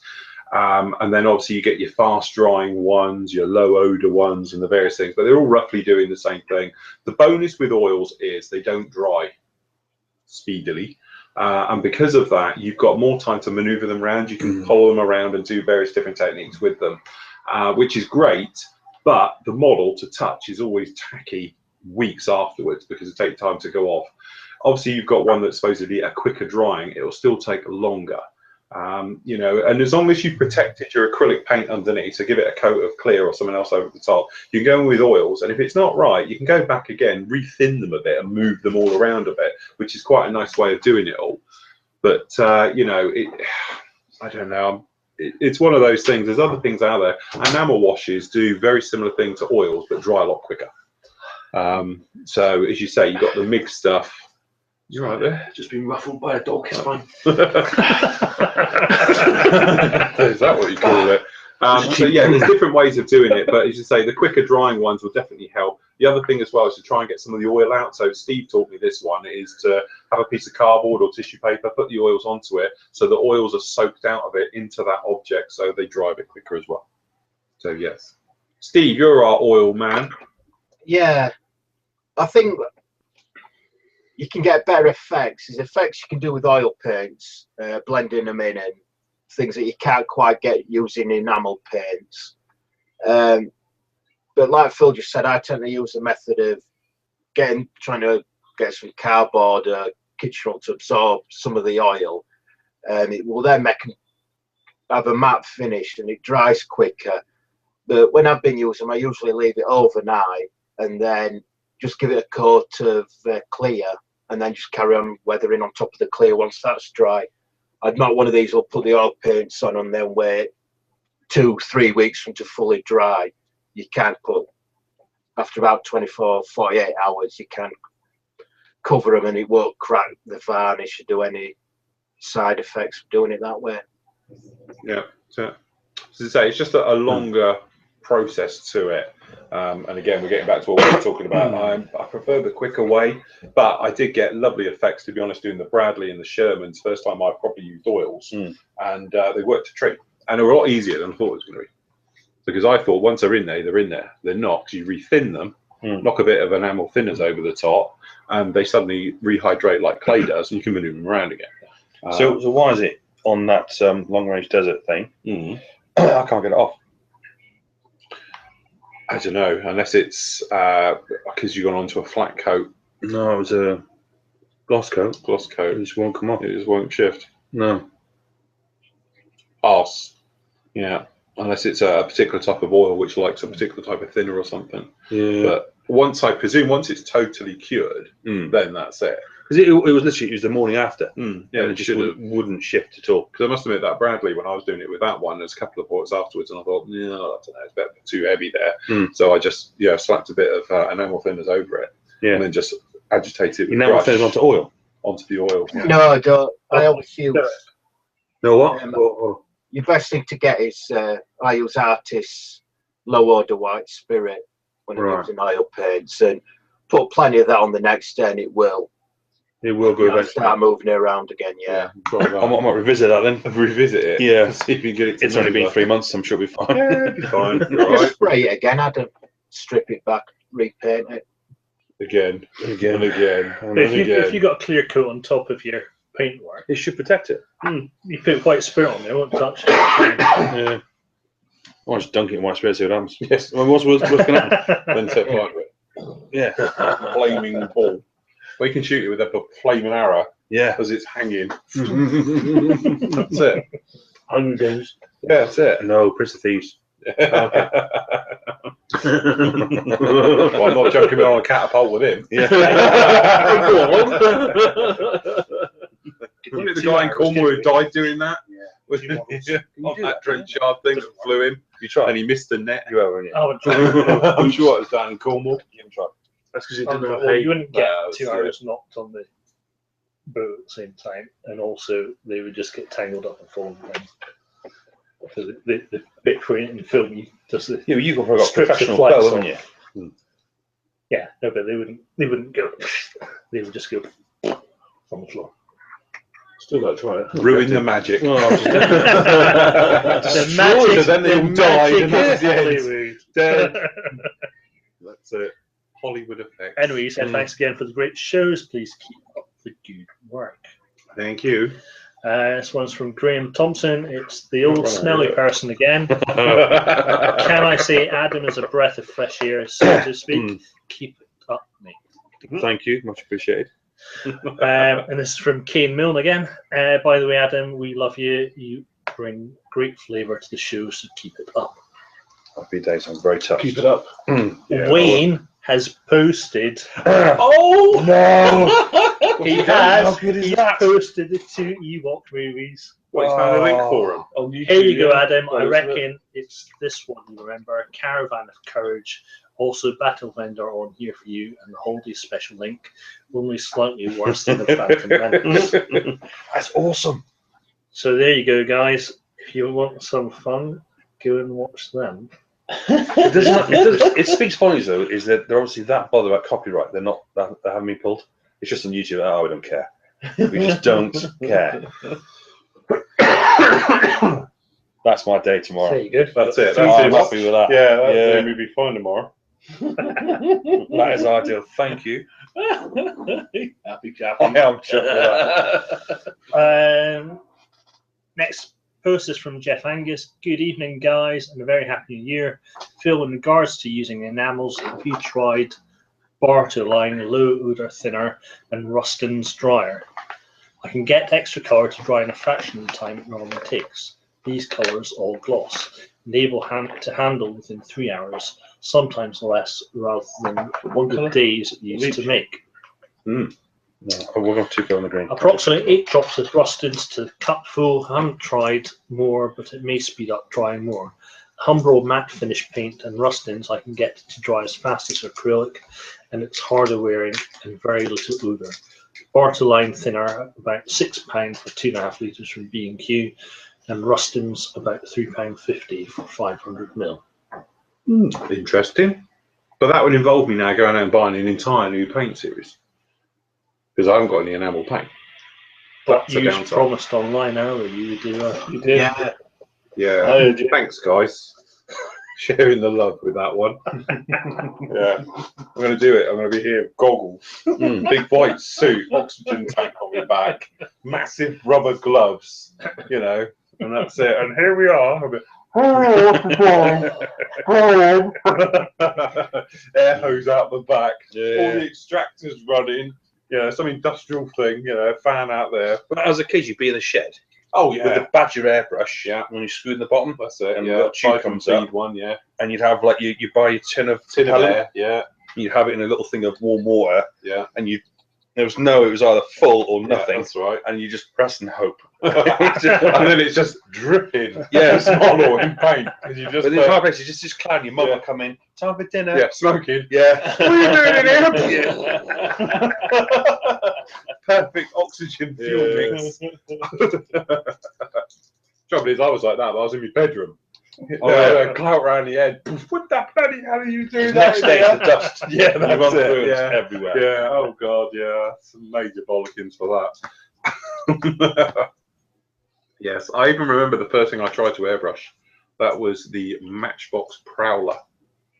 And I thought, okay, got an airbrush. Oh yeah, we're good to go. Mm-hmm. So we're just going to thin this to milk. Yeah, I've seen it everywhere. So we're screwing in the siphon feed, and I think I had a coat hanger in it somehow. And I was in the garage because obviously, I would have really been killed inside. And I was like, right, okay, here we go then. And it's like,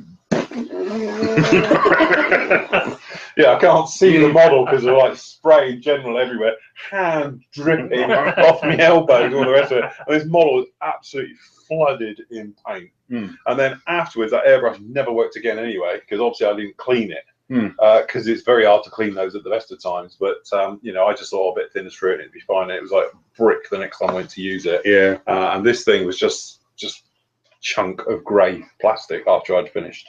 So yeah, that was it. And that was my first experience. And last, because my airbrush never worked after that. So then I went about, I don't know, 10 years before I came back to it. And then the legend, which is the Evo. No. Oh God, what was it called? The horrible ones. Testers. Oh, the Iwata. I know the Testers top one, the 980, whatever it was, airbrush, and you have plastic screw-in nozzles for different sizes, and you get a spatter nozzle and all the rest of it. And I thought, I'll give one of these a whirl. And it was, nightmare cleaning Same that sort of thing. thing. Yeah, but that's what started me off.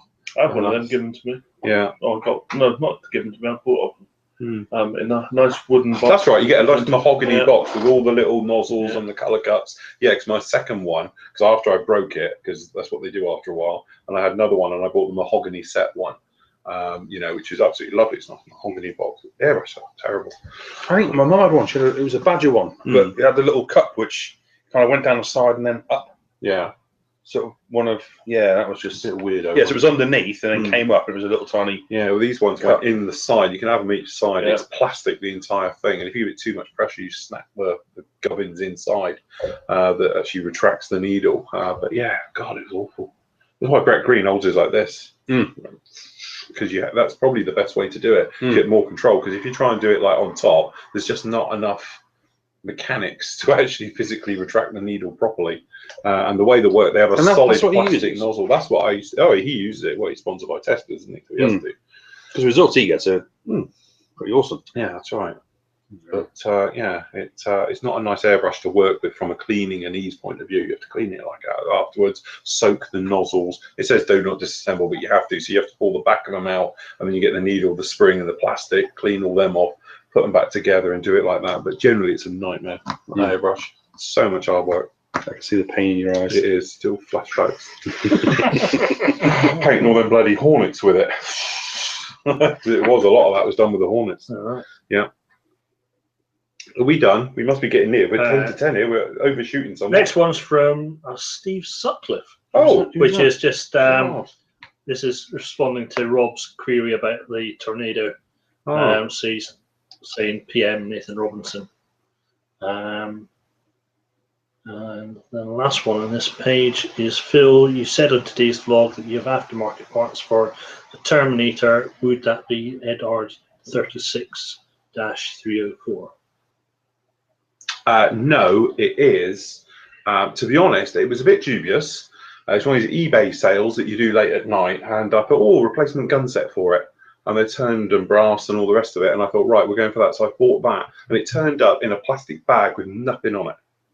That was it. It's just in an envelope with a plastic bag. There's no markings of who made it or what it is or anything else like that.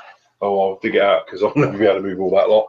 But yeah, you'll see it next week. But that's all it was, and it was only £7 for the replacement barrel set. They look very nice. It's all turned brass and machined and all the rest of it. They look really good, but it's replacement gun set for it.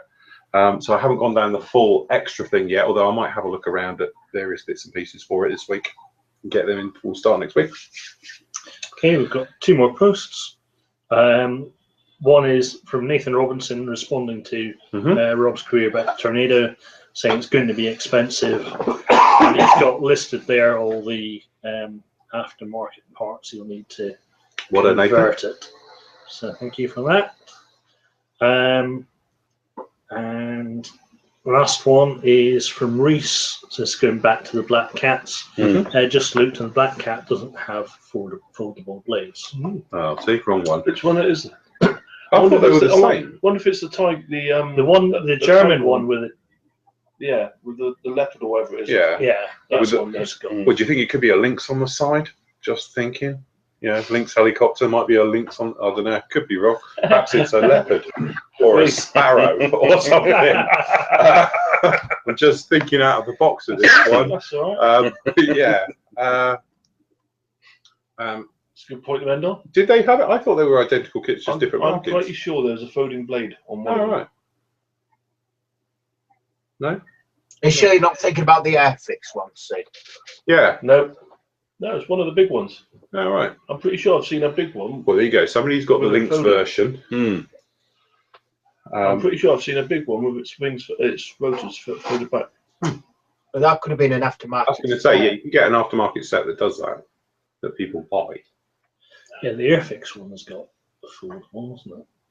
Now we're Yeah, getting little confused ones. now, aren't we? 48 to us, 48 does. If you go back and look at my reviews, I probably forgot to mention it in the review anyway. 48 definitely does. You've got so many parts left over from those kits.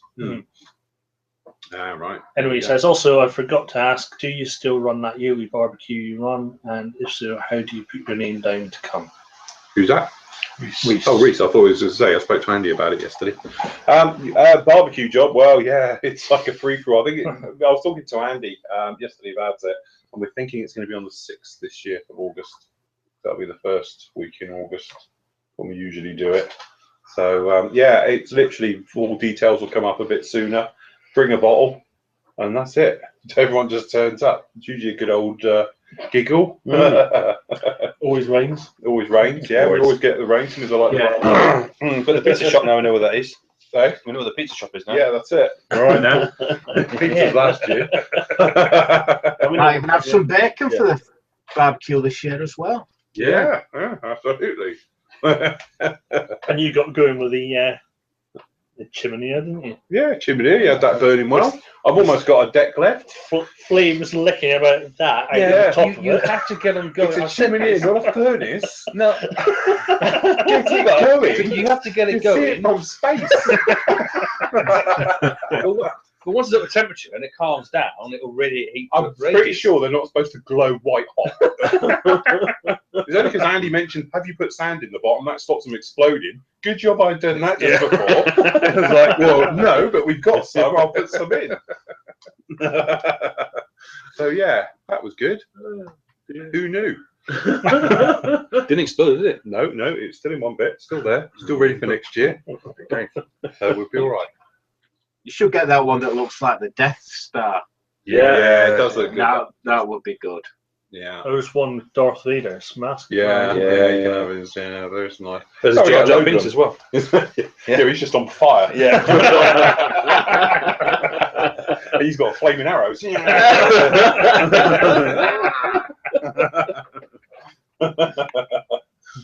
problem. And the last one was from Chris. Phil, you don't have to buy enamels. I can send you mine.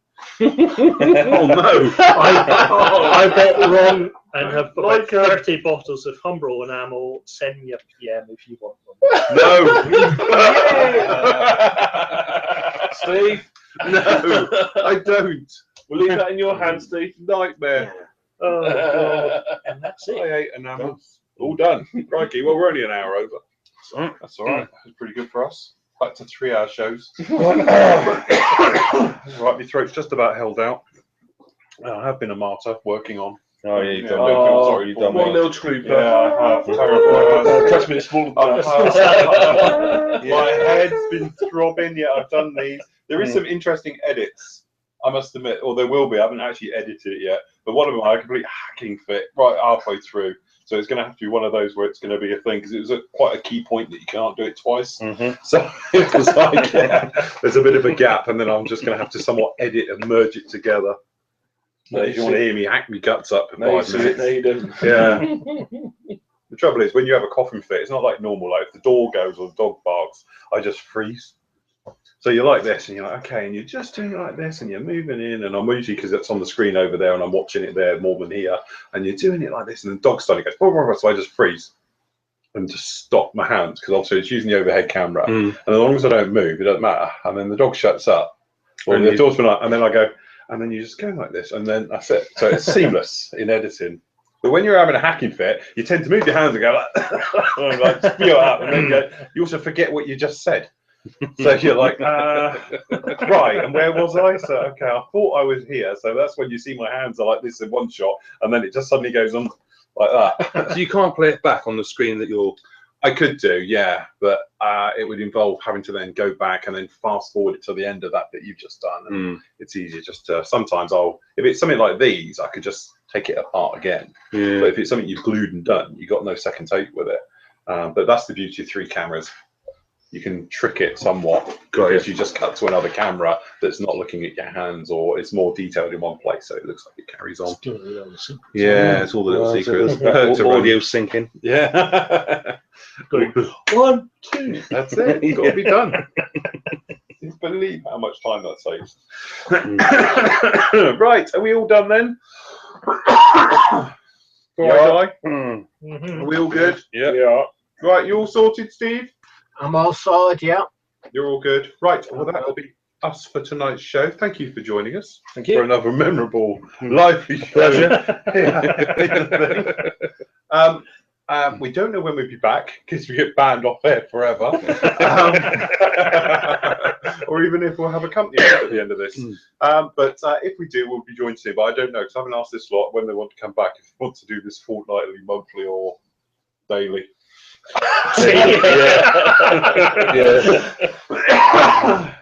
But we'll definitely arrange a time and come back, because we tend to get these back onto schedule and try and do them at a regular interval throughout the month and things like that. So as soon as we know, we'll be back with a show and all the rest of it. Happy days. Oh, good. So thank you very much, Steve, for joining us today. Thank you, pleasure as always. Dictionary corner, armour corner, love corner, and all the rest of it. Sorry? Shit all if you look at it. Oh, right.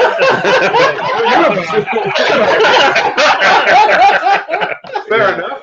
Yeah, Mark, where's that? It is after the Where's the beat button? Thank you very much, Sid. Nice to have you back. Welcome, that's right. Now you finished working that, you can get your ass down here more often. I will Obviously, indeed, the fan club will get upset. Well, you know. I've got every Tuesday off now, so Oh, well, that's it then. awesome. Piece of cake, all right? Back to normal now. Yeah, absolutely. Thank you very much, Ron. Thank you.